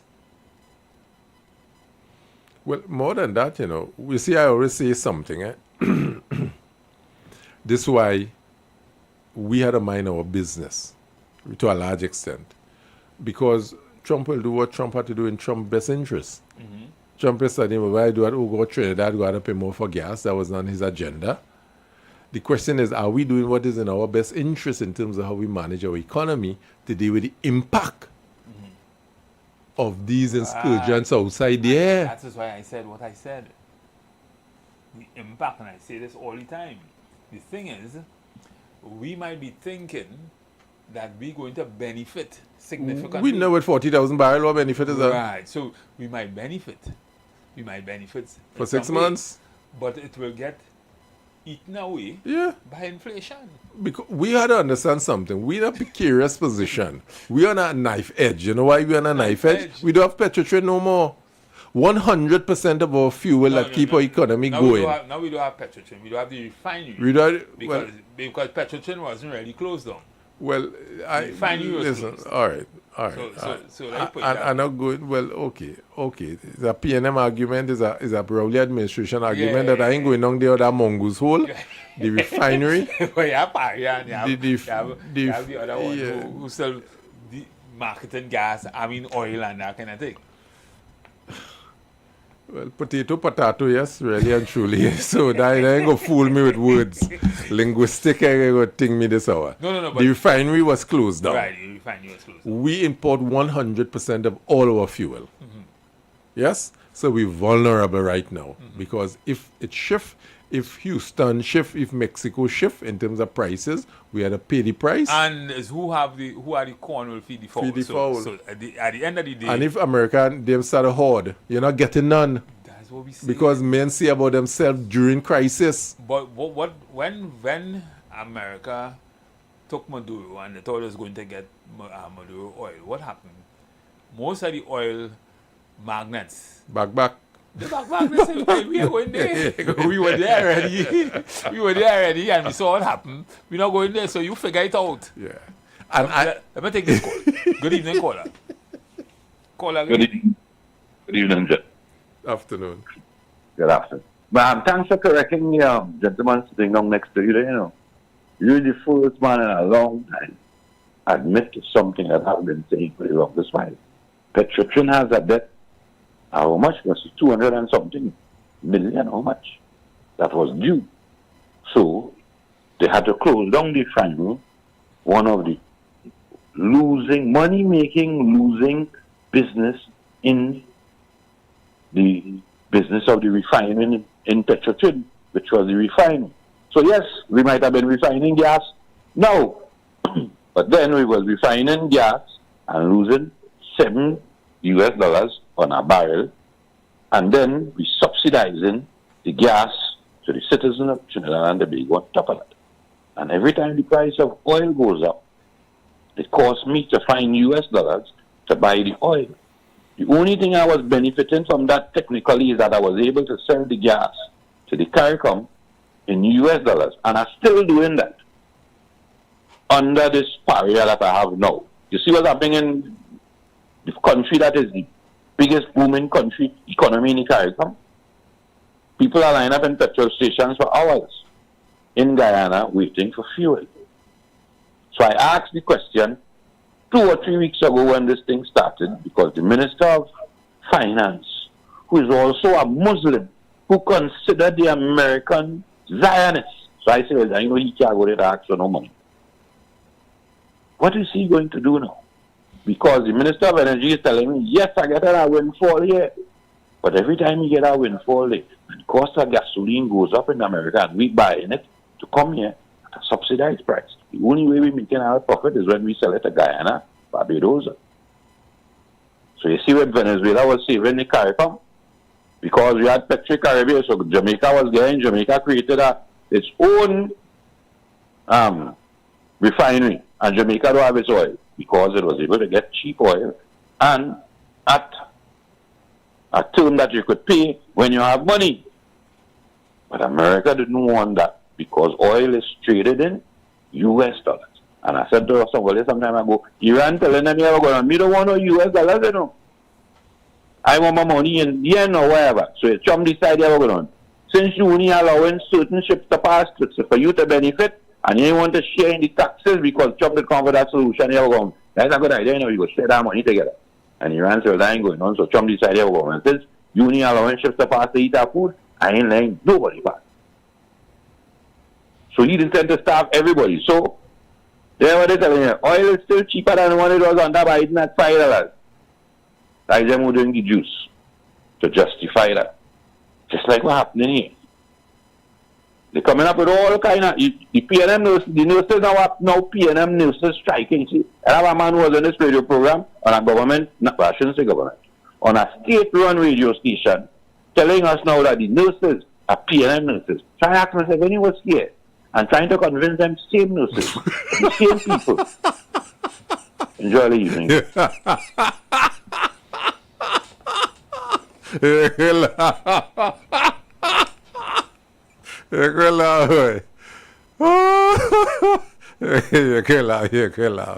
I could hold back, man. But You you know the challenge with what's going on across there Where? in the Middle East Yeah. is that we see Trump seems to be doubling down on his actions, and we seem to be getting deeper and deeper into Well, he don't want to a look like he problem- feel. He lose. a problem that could hurt the entire Global system, yeah. We Right. talking where World Bank talk about recession, and if this continue, we could end up in a recession, eh? You see Ankara, Turkey now is having a problem with Israel, and Israel is blaming Turkey for part of the problem, and Turkey say the next war zone will be Syria, because that's Israel plan. Now Israel. No, So where's Israel problem? We He problem. He is will fight everybody. That's the man. The man want to rule the world. Apparently, he want to. He listen. I believe he pulling strong strings. He clearly. been saying. I look back at some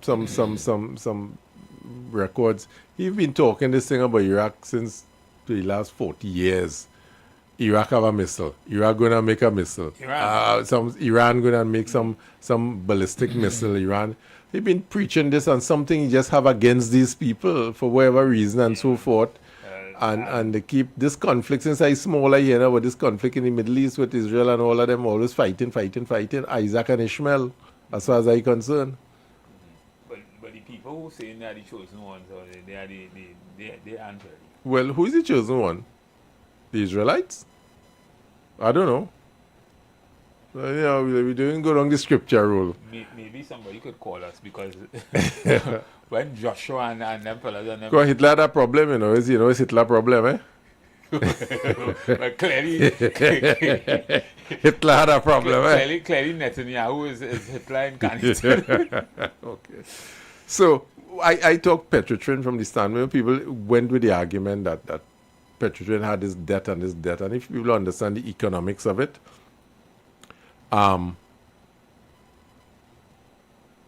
you cannot say it inefficient, close it down, and then say, hey, you want to run it. If it's not efficient to run, well then your car ain't working good. But say, come and buy this car now, boy. No. It's either your car run the car after 100 years. This is what Guyana told us the first time. No, but we all knew what the problem in Petrotrin, the entire Petrotrin was about. I mean, Petrotrin was a big URP program. No, but just so you could have shut it down, you could have scaled it back. Good You evening. could have Let's retooled. take this call. Caller, good Caller, welcome. People are saying, look back at some records. We've been talking this thing about Iraq since the last 40 years. Iraq have a missile. Iraq going to make a missile. Now somebody record you and say it over. Yeah. So, with the refinery, there are a number of things, as you know, as I know. My background is engineering and so forth. As you know, I understand these things. Petrotrin the refinery have about 9 or so plants in it, that could do various, they're complex. I call it a refinery. People think it's just one thing. Oh, see, not all it was It's a complex. It's a number of things. You could Petrotrin sell sulfur, You got sulfur to sell. Yeah, I went down there, I think it was for you all, and I see loads of sulfur. This is it. Yes, you was down there with us the night, yeah. So, there are ways in which we could have kept the organization running, and if you understand how it closed down, that I do, and a lot of people from Petrotrin understood how it closed down, then you would have a different view in talking on the radio, but you will have a different view of why it closed down. That just was not wise thing. Exactly, so it was not. I know, and something I say, but people go with the narrative that is loudest out there. Oh, it was costing me so much money. If it cost you so much money, I shut it down. And you still have the loan to pay? So you pay the loan. It cost me $1 billion to run. Okay, well, retrofit. Scale down. Just so you could have shut it down, which means you could have make a other drastic decision to reduce manpower, to scale back on some things. Just so you shut it down. But you shut it down, and now you say... And shutting it down and leaving it down for a while. For 8 years. Had implications, right? Exactly, more implication now to start it back up after 8 years. All countries who have refinery, including, I think it's Jamaica. Jamaica have something, Barbados have something going on, and so they forth. They know the need for that, and why that is important. We have oil. Antigua had a little thing with the other joint venture refinery with Venezuela and so forth. So we were importing, as I said, bitumen from Barbados and Jamaica. So we can keep our bitumen plant running itself. And there's a bitumen plant in the refinery. You understand? It's a complex. Our people don't take the argument, do your research and understand the thing, the complexities. And there are certain things that could have been running. While other things, you say we scale back here, we shift here. I'm talking about engineering standpoint, what I know from doing contract with Petrotrin. But that being said, with everything, and I always wanted a person who really understands oil and gas to be on the program. The prospects of a windfall or a greater life in Trinidad and Tobago is on the horizon. It is. Right? I'm optimistic. Go ahead. Yeah. With these deepwater projects, Exxon and even the Dragon gas and all that kind of thing, that should be happening probably within the next 2 years or so. Yeah. In short order, we would see some good possibilities. You see, we measure... How what going on across there will affect us then in light of Well, it wouldn't affect us. It would give us opportunity if we have more gas to put on the market and the global market to sell from these people and there. If we hit some more crude and we get access to some crude, we could see Petrotrin in its revitalization, adding some critical value in terms of the end product that we could produce and put on the market and benefit really and truly. Is a positive move, but success curve in these things, people are just look at the end product, but there's a lot of positive happening, in terms of the labor and the workforce. If you go down to Labria and look at what Tufco and they're doing in terms of the rigs and so forth, the billing and so forth.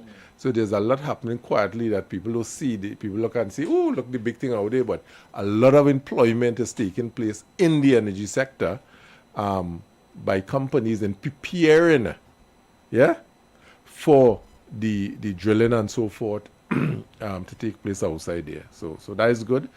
I'm very optimistic that Petrotrin would, the refinery, according to you, would kick off in the not too distant future based on what I see taking place and the possibilities that exist with it happening. And I remember when NGC recorded that windfall in profits, I think the most in 3.7 billion. Yeah. So whether who take the kudos, I give the workers the kudos all the time. We can't no politicians, the workers and them who do the work. I remember I was on this sitting right in this chair when they had some signing with the Dragon gas under the last administration, and I sit here. How heavy was not heavy. Google was saying on there. And Churchill were talking about this, and I said plainly, I'm saddened that the politicians them talk like they really are the ones who negotiate this thing. But you have senior technocrats that David Small and all these fellas in the energy ministry. I say, let me tell you who are to come in a relationship with Venezuela relative to that. You had our foreign affairs involved. You had our Ministry of Finance involved. You had our Ministry of Energy involved, and the technocrats had smoothing the way for all this to take place, really and truly, but I hear nobody complimenting them. It's just as but nobody is saying thanks to the people in foreign affairs who make sure the diplomatic channels are open properly and so forth. Finance to do the numbers to make sure this logic. Let me take KFC. Hold on. Yeah. Good evening, caller. Caller, good evening. Welcome, KFC. Mic mute or something? I don't know. Good evening. Nah, they didn't call back then. Yeah. You had a call us back. Yeah. Yeah. So there are a number of technocrats in this Ministry of Energy would have done the analysis to show that this makes sense. You understand? And these are the people some we really have to give kudos to and compliment to. The people, law, for example, in the energy sector is a specialized kind of law to negotiate these things. Right. So you really had a compliment, and I would like to hear that these people are really complimented and are put, because, somebody called cry down public servant, but there are some who doing human service for the country out there, And we really had to compliment them who look at this and see the possibility in this to advise the executive that this is the way to go. This is how we could turn around the economy and so forth to a large extent. And they listen, thank God the executive listen and follow through. Caller, good evening. This is how we could turn around. Yeah. Welcome, caller. Yeah, good afternoon, Marcuson and the next umpire. I already follow up with him there. Mitchell. Yeah. But Mr. Mitchell, yeah, man. Love and manners and respect. But Marcuson and Mr. Mitchell, I see the union, everybody was marching. Roche and I'm going to the biggest union. Because when we roll, they call him the back room man, promising the oil refinery. And roll it in the Mirage. He joined with this government now. He informed his colleagues and them about the protesting. He will not for the oil refinery. If you will get it? If who will get it? Roger and the team. Well, I don't know who will get it, but I hope somebody get it in short order. I know they positioning themselves for success. I don't know who has in the race. They had the money to bid for to get all the foreign, and they get it. We have about 10-15 mannequins working all over the place again. I hear you. Yeah, but you know what I'm saying now? Remember, I was a man was on the batting side right now, right? And I saw like one in red. So remember, the red team was batting and I was bowling. So I was bowling fire the batting team for the last 9 years plus. But about state media, they banned me from calling and they all the bowling people calling the program because I was the batting side now and I call and talk about the problem I think I'm going through. They will silence me, What do you think about this program? They say I no longer the call that program, but I call it bad area. All them things all the product that program did. The thing about this program. Talk the thing. Well, let's go in. And all have time to spread all the program because I taxpayers radio station. I just to show the government come out victimization and victimizing the poorest and the poorest. Right, look, to understand. Bless. The thing about this program is a program with umpires that are colorblind. I know what don't say. It don't matter what color we wear. I wear the uniform of this radio station. And this radio station, if you look at the logo on my shirt, red. It is yellow, black, red. Street 91.9 FM. Right? It's a red jersey. Yeah. And I think they have other colors too. So we don't support, we ain't come to bat unless somebody paying me. Yeah, any color game. I ain't come to bat for nobody. I colorblind. Right? I talking sense. I talking trying to be. Right? Yeah, so they are let it. Yeah, understand. Good evening, caller. Caller, good evening. Yeah, good afternoon, gentlemen.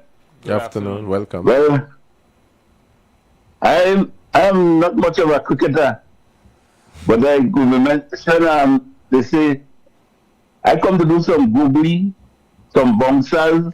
and you're pelting some ball too. Yeah, all of that. Fast bowling. Well, what have me laughing when I was talking about the gas and all of that? Well, we think with the gas. And I seen Barbados and Guyana, everybody with chocolate and that. I say, I remember sometime last year, some politician mentioned get bicycle and like coal pot. I say, thank God I'm like the bush. So I believe in my doctor himself. I'm a fire sign. So I was saying, and then the president of the United States said you want to bomb a country to the Stone Age. So that tells me, listen, hell with gas, they could steal and burn all the gas. Since when does America have get all this gas? Since he said they get so much from Venezuela, all of a sudden America. After that Venezuela thing, he started to talk about how America have all this gas in it. You drink? Okay, that's the point. So, let me ask a question. Everybody has cell phone and modern technology and all of that. But let me ask you. I guess probably everybody get rid of their phone book. Your cell phone never shut down. And you can't get in touch. And you have to go back to your phone book? What is happening there? Tell me that. People are still in phone. We had to run down the road. I know it'd be hard for them to find a pay phone. You can't. Tell me. You see, modern technology have us in a situation that we are prepared for nothing rough. I don't tell myself they could keep the gas. I buy 2 donkeys and a horse and drive from Toko to wherever they go. Take people a Bobby. Hello. But call away again, Jackass, the Bible. They're not human beings. It have man. Wait. It have mule and donkey in Trinidad still? Anybody I need like donkey farm? Yeah, it has a horse. I know horse, but mule and donkey. Still have that? Most of that talking about. Well, a mule is a horse and a donkey. The point is, we so get luxurious with modern technology. And then studying, when you walk outside, your cell phone fall from your hand and a van pass your head, you start to cry. You wonder if you could find your phone book to pull back up all the numbers.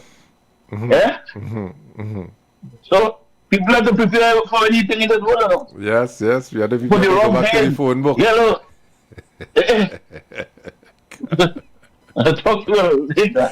All right. Oh gosh, phone book, wow. No, but I mean, just to be real,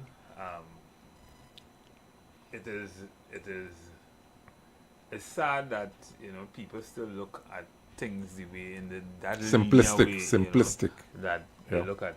Let me take this call. Yeah, caller, welcome. Yeah, good day. Good day. I want KFC to listen to what I have to say. Who? KFC. You see all the 9 years when he was ramping and waving and saying he's a solar and supporting the UNC with TC and Heavy and this one and that one and Kingsley and all of them. You see all of them talking for the supper now? And KFC, poor KFC, they're victimizing because he asked for a little help. He asked for a little help. All you on this station, 91.9, all them talk for the supper, but KFC can't ask for nothing. I think you're in the wrong station. Yeah, he can't ask for nothing. He's not a good boy now. Kingsley, they son everybody. They want him. They want him around.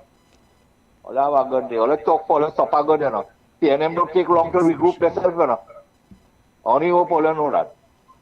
Have a good day. I think it's the wrong station. I think you're listening to the wrong station. Because me and we talking ourselves. We not singing for no supper. We have our supper already. My supper home. I feel the wrong station. I feel people will listen both stations because you're talking some things that I know you're talking about. But some heavy and somebody. Good evening, caller. Caller, welcome. Oh, well, listen. I don't want to change the conversation. But I feel sad hearing that this afternoon because, as you all realize, I called the wrong place, right? I called the place that he was just talking about. Yeah. Oh. And Kingsley was there. Okay. And somebody called Kingsley and tell Kingsley, don't let battery call the battery. He had to jump and say, yeah, well, it's a government radio station. I'm not sorry. This is a state-run radio station. State-run, I'm okay. not State-run. stopping anybody from calling. So the reason why that man called, as I outlined to you just now and you laughed, the same man who was sitting in the seat where you sitting. So the gentleman didn't mean the two of you. The gentleman was referring to the two gentlemen that was sitting where you were sitting previously. Okay, understand now. You understand? Yeah. So he's throwing that out to them. Okay. Because now they have moved on, sitting somewhere else, and telling the people that they were calling on to throw their vote behind them. Now, because when everybody went, and the LCP Bucker lost, I had a loss that I was promised 10%, I ain't get that, the back pay, I ain't getting that, right? Now if I have a blown bout, now it's $1,000, right? And the man like KFC who make noise until he says he could eat our food like a wall, eating our food now. Or they tell him on a state-run radio station. We not eating our food. No. I think what happened, what you say is that we not eating our food. Kingsley, like no, I'm not referring to you. No, I know. Like Kingsley supported UNC, right, and all them fellas support UNC, but he's the only one that get no food to eat. No, and because not because he get no food, because he complaining that the people on the ground is suffering because he's still crying the same cry, but the cry has become somewhat harder now. Okay. Because I could have go by my CPEP neighbor and still get something. Yeah. I ain't had that no more. So the cry on the ground has become harder. And now that he is crying on the same people that he helped get the way them get, that promised me everything. They ostracize him. Okay, enjoy your evening, Jeff. That's why I keep saying the UNC. That's what I tell you. A man call them, all of a sudden, vote for we, all will get 10%. And now that I ain't getting and I'm making noise with the dispute, all I we is paying them. No, but I mean, in all fairness to the UNC, so far, most of the things the good lady said she will do, she doing it. Which is what, Mr. Madison? Well, she says she given the PSA the 10%, and those who supported, who waited for the 10%, and didn't agree to what was the offering before, they got it? No, Mr. Madison. Okay, because there are still public servants within the nursing community, within the public servants. Some of them get. Okay, but some ain't get. Those are things that the union and the government and the CPU. Some get and some ain't get because there are still people waiting for that same 5% out of the 10% that was promised to them. Still ain't get it yet. We dealing with the chalk. We dealing with the thing that all those things will be earned out at some point in time, right? Mr. Madison, the whole ethos of the whole thing was that people, those who would have not supported, but those who would have waited and in the negotiation, they would have gotten the 10%, and I am seeing that happen as Mr. Madison, they got 5% or maybe 4%, and the rest are to pay in bonds. Okay, but they get right, so they ain't get 10% because the citizens, the public servants, expected that the 10% never before some of them arguing in the life that we had negotiated for that. Normally we negotiate for cash. Okay, but why didn't get it like that? Because the same thing the PLM was saying to them 9 months, 10 months ago, that we have no money, and if we pay the money, some of us are going to go home. So when they asked them, with them getting the money, what they said to them, don't worry, we would find it. That is why KFC is making noise now. Okay, but hear what? So you're telling me hold more? According to the man. Whole more. So tell me, let me hear, Mr. Matthews. I feel sometimes this magic we just want to know. Listen, if they have to pay, what you want them to do? You want them to put But I was telling all of that 9-10 months ago, and the people who did know was telling you no. What them saying is not true. Although they were saying 3 months, although they were saying 2 years before the election, the government bring the country to bankrupt. But listen. So then, therefore, that's why I tell him, Mr. Matterson, politics in Trinidad and Tobago cannot come like, because any two country, like in a new country, from the time you come out and tell the population that, the government pick you up and go into it, because they know what you're saying to them. You're lying to the population. No. Because when you get into office, you cannot fulfill the promises because you know that there was no money, Mr. Matterson. I do agree, and you know there wasn't lying to them. There wasn't lying? No, there wasn't lying. What's what they were doing, Mr. Matters? They're still trying to fulfill those promises. Who's trying to fulfill that? By taking away 60,000 people jobs? The lowest person in society is a CPEP worker. Those were jobs? I mean, I don't care what you call it. They were putting food on the table of the lowest, Mr. Matteson. I don't care what you call it. It was putting food on the lowest income people in the society of Trinidad and Tobago to avoid the same gun crime that the young boy who is 14 years that mommy was working CPEP and scraping up to send you to school, that the man on the block couldn't influence him because mommy still had something to hold him down. Now mommy doesn't have that no more, Mr. Matteson. Let me answer that question. Let me use Coleman Burt analogy. So 60,000 people went home, right? According to you, right? Yes. And you say that those persons were paid through those programs to prevent the gun crimes. But how come with 60,000 people home, you still had less gun crimes than you had when you was paying all 60,000 people? Well, Mr. Matteson, you must have less gun crime when you have a state of emergency for going in nearly your entire term of office, Mr. Matteson. So I am thinking... And still, and you were going on. That state of emergency ain't working on, Mr. Matteson. They had state of emergency too. We not disputed that. You told me in 6 months you will solve my problem, Mr. Matteson. Well, listen, I don't care, Mr. Matteson. You said to me, in order for me to dip my finger to vote for you, to put you where you are there, you said to me, give you 6 months. And here we're going on. That 6 months, I get an armada to come to Trinidad, where you said to me, you know what brought down the crime in Trinidad and Tobago? The ships outside, you know. So I asked them, so what is the purpose of the Commissioner of Police if the armada outside caused the murder rate to go down, Mr. Matteson? I didn't say that. The Prime Minister said that. So come on, Mr. Matteson. That is why Trinidad and Tobago cannot go forward. I have a man make a joke and say he couldn't take a boat ride, and throw the whole thing in a wax and come back and tell you it's a joke. You in a big group of people, intellectuals, and tell me you can't take a boat ride, Mr. Matteson. Hey, come on, Mr. Matteson. We are children. We are intelligent people. You train bottle in the cricket field, caller. You train some bottle. The man said you were bowling, batting, throwing ball all out. I come just like, you enjoy the evening, gentlemen. Let me take this call. Caller, good evening. Good evening, caller. Good afternoon, gentlemen. Welcome. The why KFC is have to be speaking out now is because he had an expectation, which, as we could clearly see, is not being attended to, right? Mr. Matteson, in my opinion, it seems like you have some expectation of this government, but of all government, I don't see the problem, right? Because I know if they have history to go on.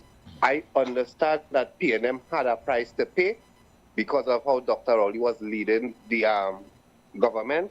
I understand they had a price to pay, but that doesn't mean that I have any high expectation of this present government, you know, because after campaigning and telling the nation, Dr. Rowley lie, and you come in, and on numerous occasions you have already told untruths to the nation.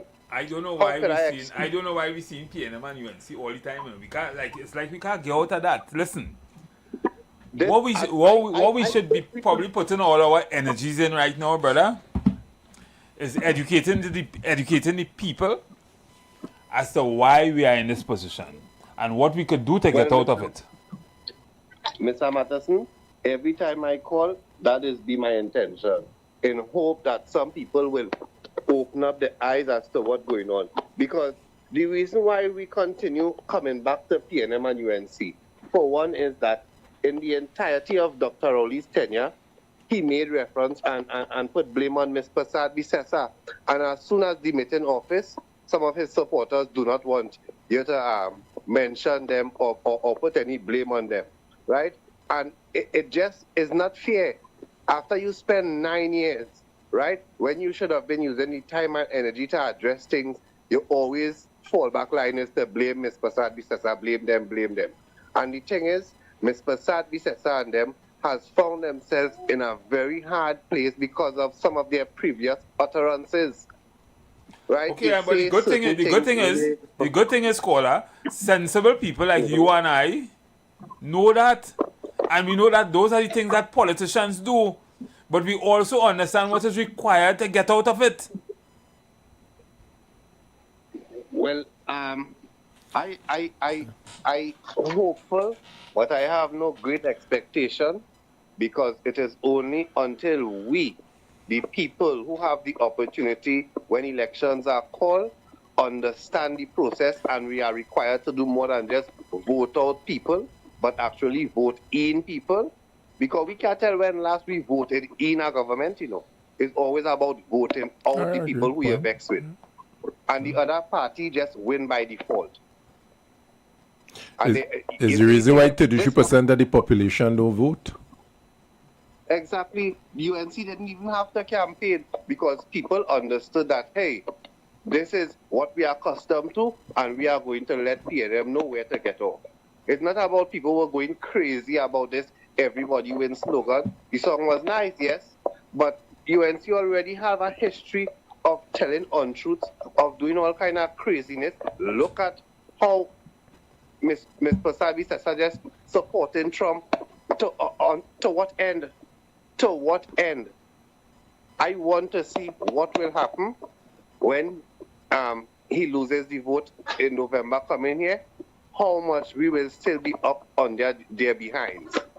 When people in America will be moving aggressively to bring him to some sort of justice for his previous actions and statements.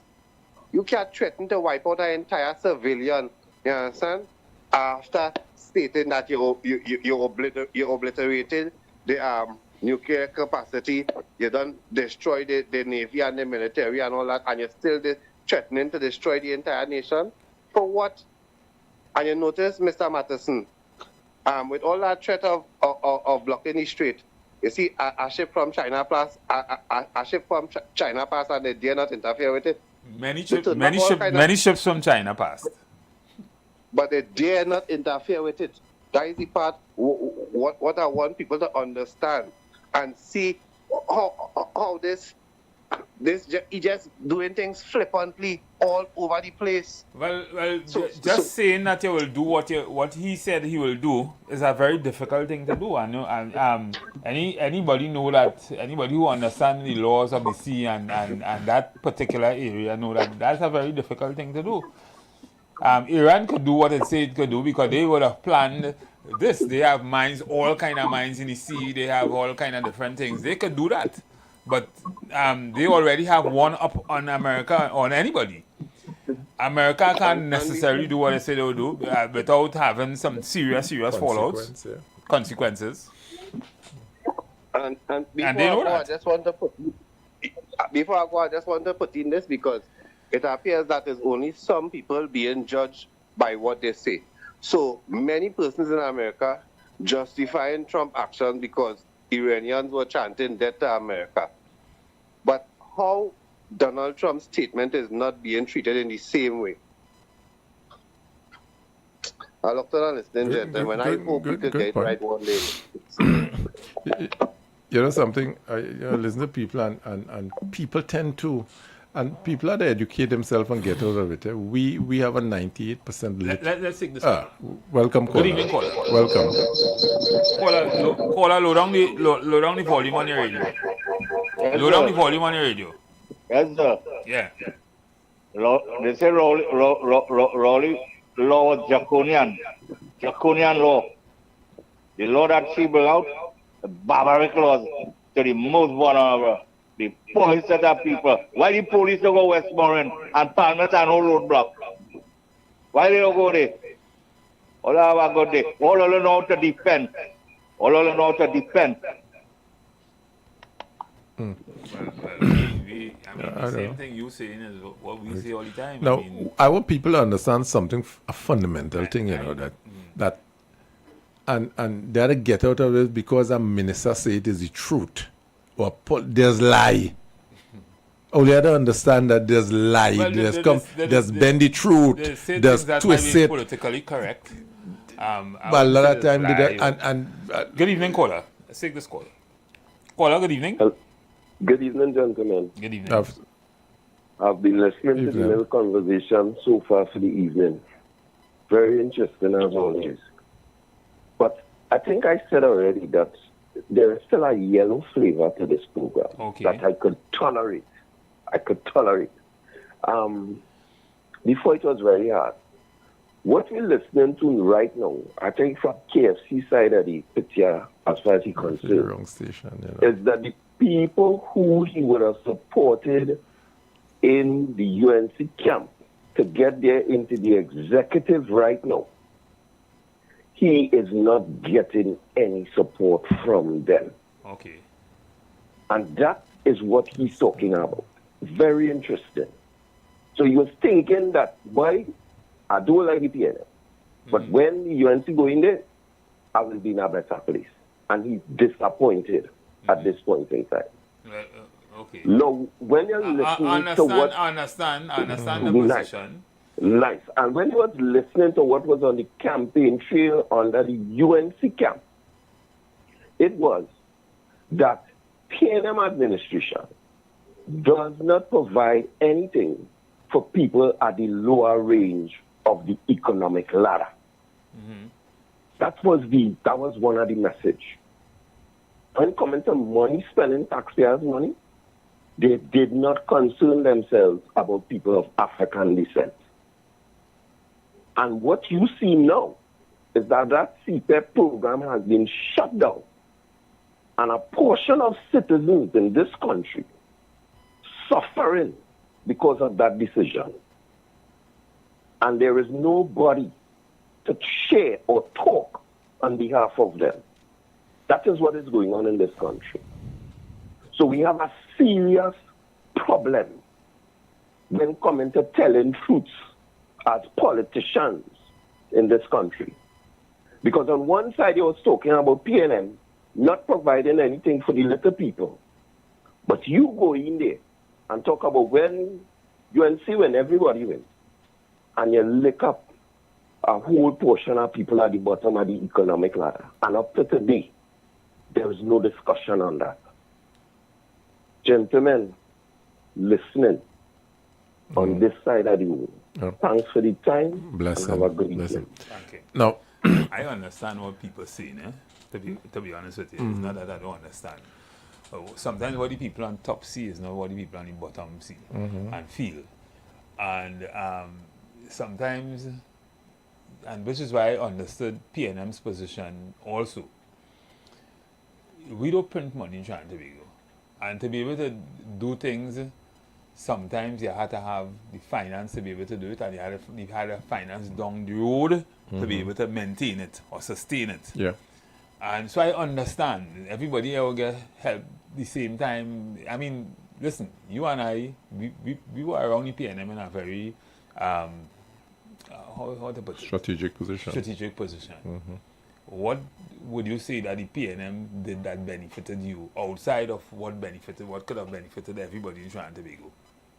Nothing. Nothing. What? Right? Gonna do my job. But I understand how people feel also. But with respect to, again, what is expectation?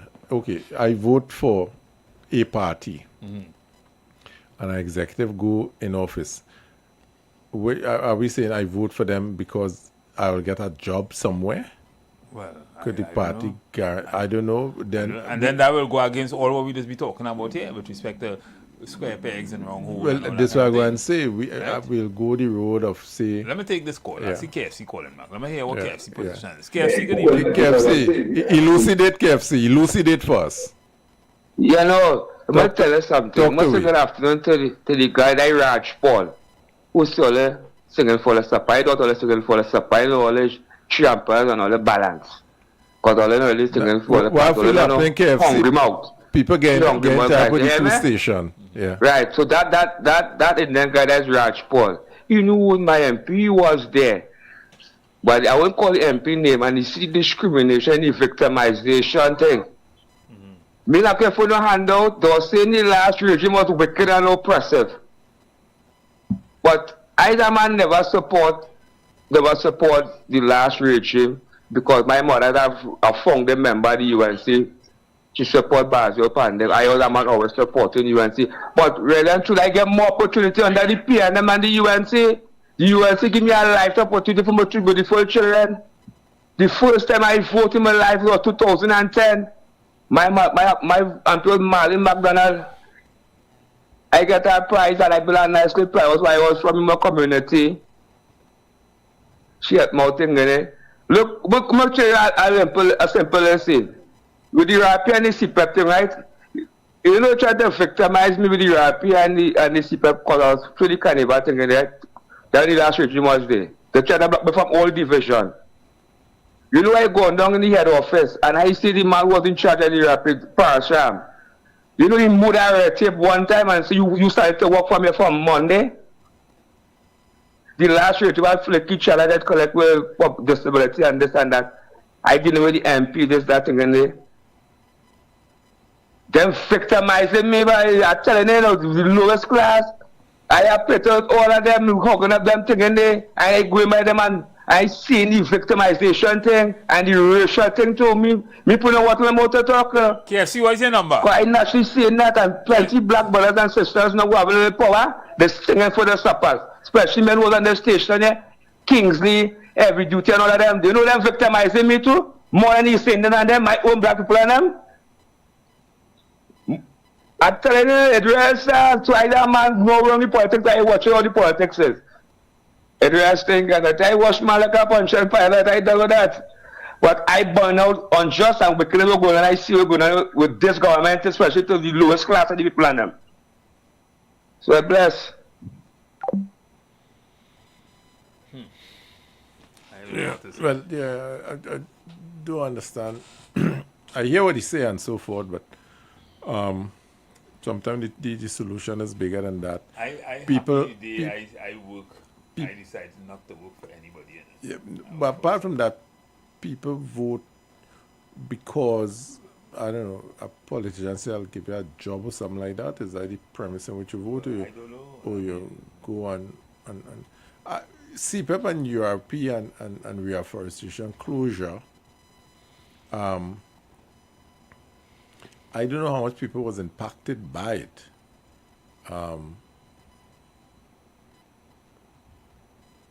And I remember when CPEP had the issue in terms of closure, and I talk about when it started and the cabinet know that give it life. It was supposed to be a cyclical program, It wasn't supposed to be a job. A revolving door. A revolving door. Thing, but what you go in and develop yourself and you move on. Likewise, URP is supposed to be a 6 fortnight and a 3 fortnight. And that's why we had developed the personal development. Let me take this call. Keep that thought. Yeah. Good evening, caller. Caller, good evening.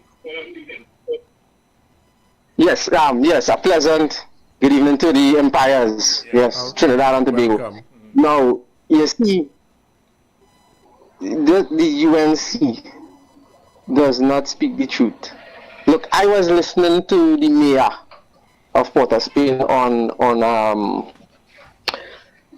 this channel, on the CNC channel on the Morning Brew. You see, and all the experts told them that they cannot pay the 10%. Right? So the minister, the mayor was saying that they don't know what they're going to do by the end of May. Because they were told the back pay from the allocation that they got for the term. Right? So, he said he was saying now, they don't know what they're going to do. And you know the word he described the government as? Disingenuous. You can go back on the Morning Brew and watch it. I didn't say it. He said they are disingenuous. So from all corners of the country, all corners, people are saying the UNC and Mrs. Prasad Bisasa does not speak the truth. Okay. So I don't know how people can come on this program and say that the government, this UNC government, is doing well, and they have to, to hold on to the teacher and see what they will do. The people are liars. They are liars. Okay. And the more we go down into the 4 and 5 years, you will see the country diminishing. Right? Okay, Kola. So that's the whole thing about it. Thank you. Right? Thank you very much. Thank you very Thank much. you, Kola. You know, I believe, as I say, I sometimes I feel we are looking for magic in this country, right? And why I say that is because politicians will tell you what, but you had to be. Well, that's what I'm saying. You had to be discerning enough to know that. No, they don't. That's what I'm saying. Politicians, I keep play that lie. Right, okay. Bend the truth and only stop believing because they say that they're going to do that. Let me ask you Common something. sense will tell her if only just do only homework. You ever see a young lady, right? You really like, but you know you can't afford that young lady, right? But you tell she do, man. You tell she everything you think you had to tell her. Necessary to get what you want. To get what you want. But there are politicians but too. But man, and people are going to actually believing the politician is pious. he been anointed. Politicians are not anointed. They're not pious. So they know that they may not be able to do that, but they tell we could do it. The politician was a man down the road. He running home and he was drinking rum. He do gambling. He's a normal man just like you, and he will say whatever is necessary. But if the woman is smart enough to know, to check the man and realize, but that man can't do what he says. He is the CEO of Petrotrin, but he taking a taxi to come here. Yeah, so that's what I'm saying. You have to be discerning, brother. You have to be sensible. You never just believe in a politician say that. Oh, Jesus and ages, man. You know, that's lie. Full stop. All is lie. I done with that. I am saying that there's this what they're saying. They do what they think they have necessary to get in office. Right? And I talk about most of the time they do it with good intentions. When they say, we'll stop crime. I watch and last say you could stop crime, is the police. What crime you could stop? I could reduce. You cannot reduce crime. Fella who going up to be minister, you cannot. Oh Lord, that's not a rule. Well, ladies and gentlemen, I mean, today we had to degenerate into something we don't usually get into, but we follow us tomorrow. We have to continue this tomorrow. We will continue this discussion tomorrow. Tune in to the Street 919 FM for Gospel in the Bone Ministry every Sunday from 7:05 a.m. to 8:55 a.m. for the program God's Last Warning Message. Hosea chapter 4 says, "Hear the word of the Lord, ye children of Israel. For the Lord hath a controversy with the inhabitants of the land, because there is no truth, nor mercy, nor knowledge of God in the land. By swearing and lying and killing and stealing and committing adultery, they break out, and blood toucheth blood." Remember, every Sunday from 7:05 a.m. to 8:55 a.m. for the program God's Last Warning Message with Gospel in the Bones Ministry, right here on the Street 919 FM.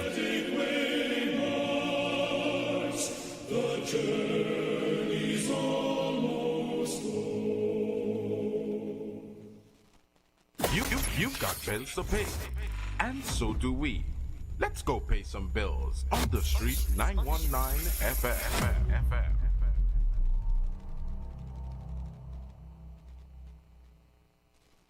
Nature's Touch Massage Therapy and Nutrition and Nature's Touch Youth Health Caravan invites you to join us live on the Street 919 FM every second and fourth Friday morning from 10 a.m. to 11 a.m. We are located at number 3, 7th Avenue North via the Eastern Main Road, Barataria. For further information, please call or WhatsApp the numbers 398-8282 or our office numbers 241-7568 and 310-8671. Remember, at Nature's Touch, your health is our responsibility.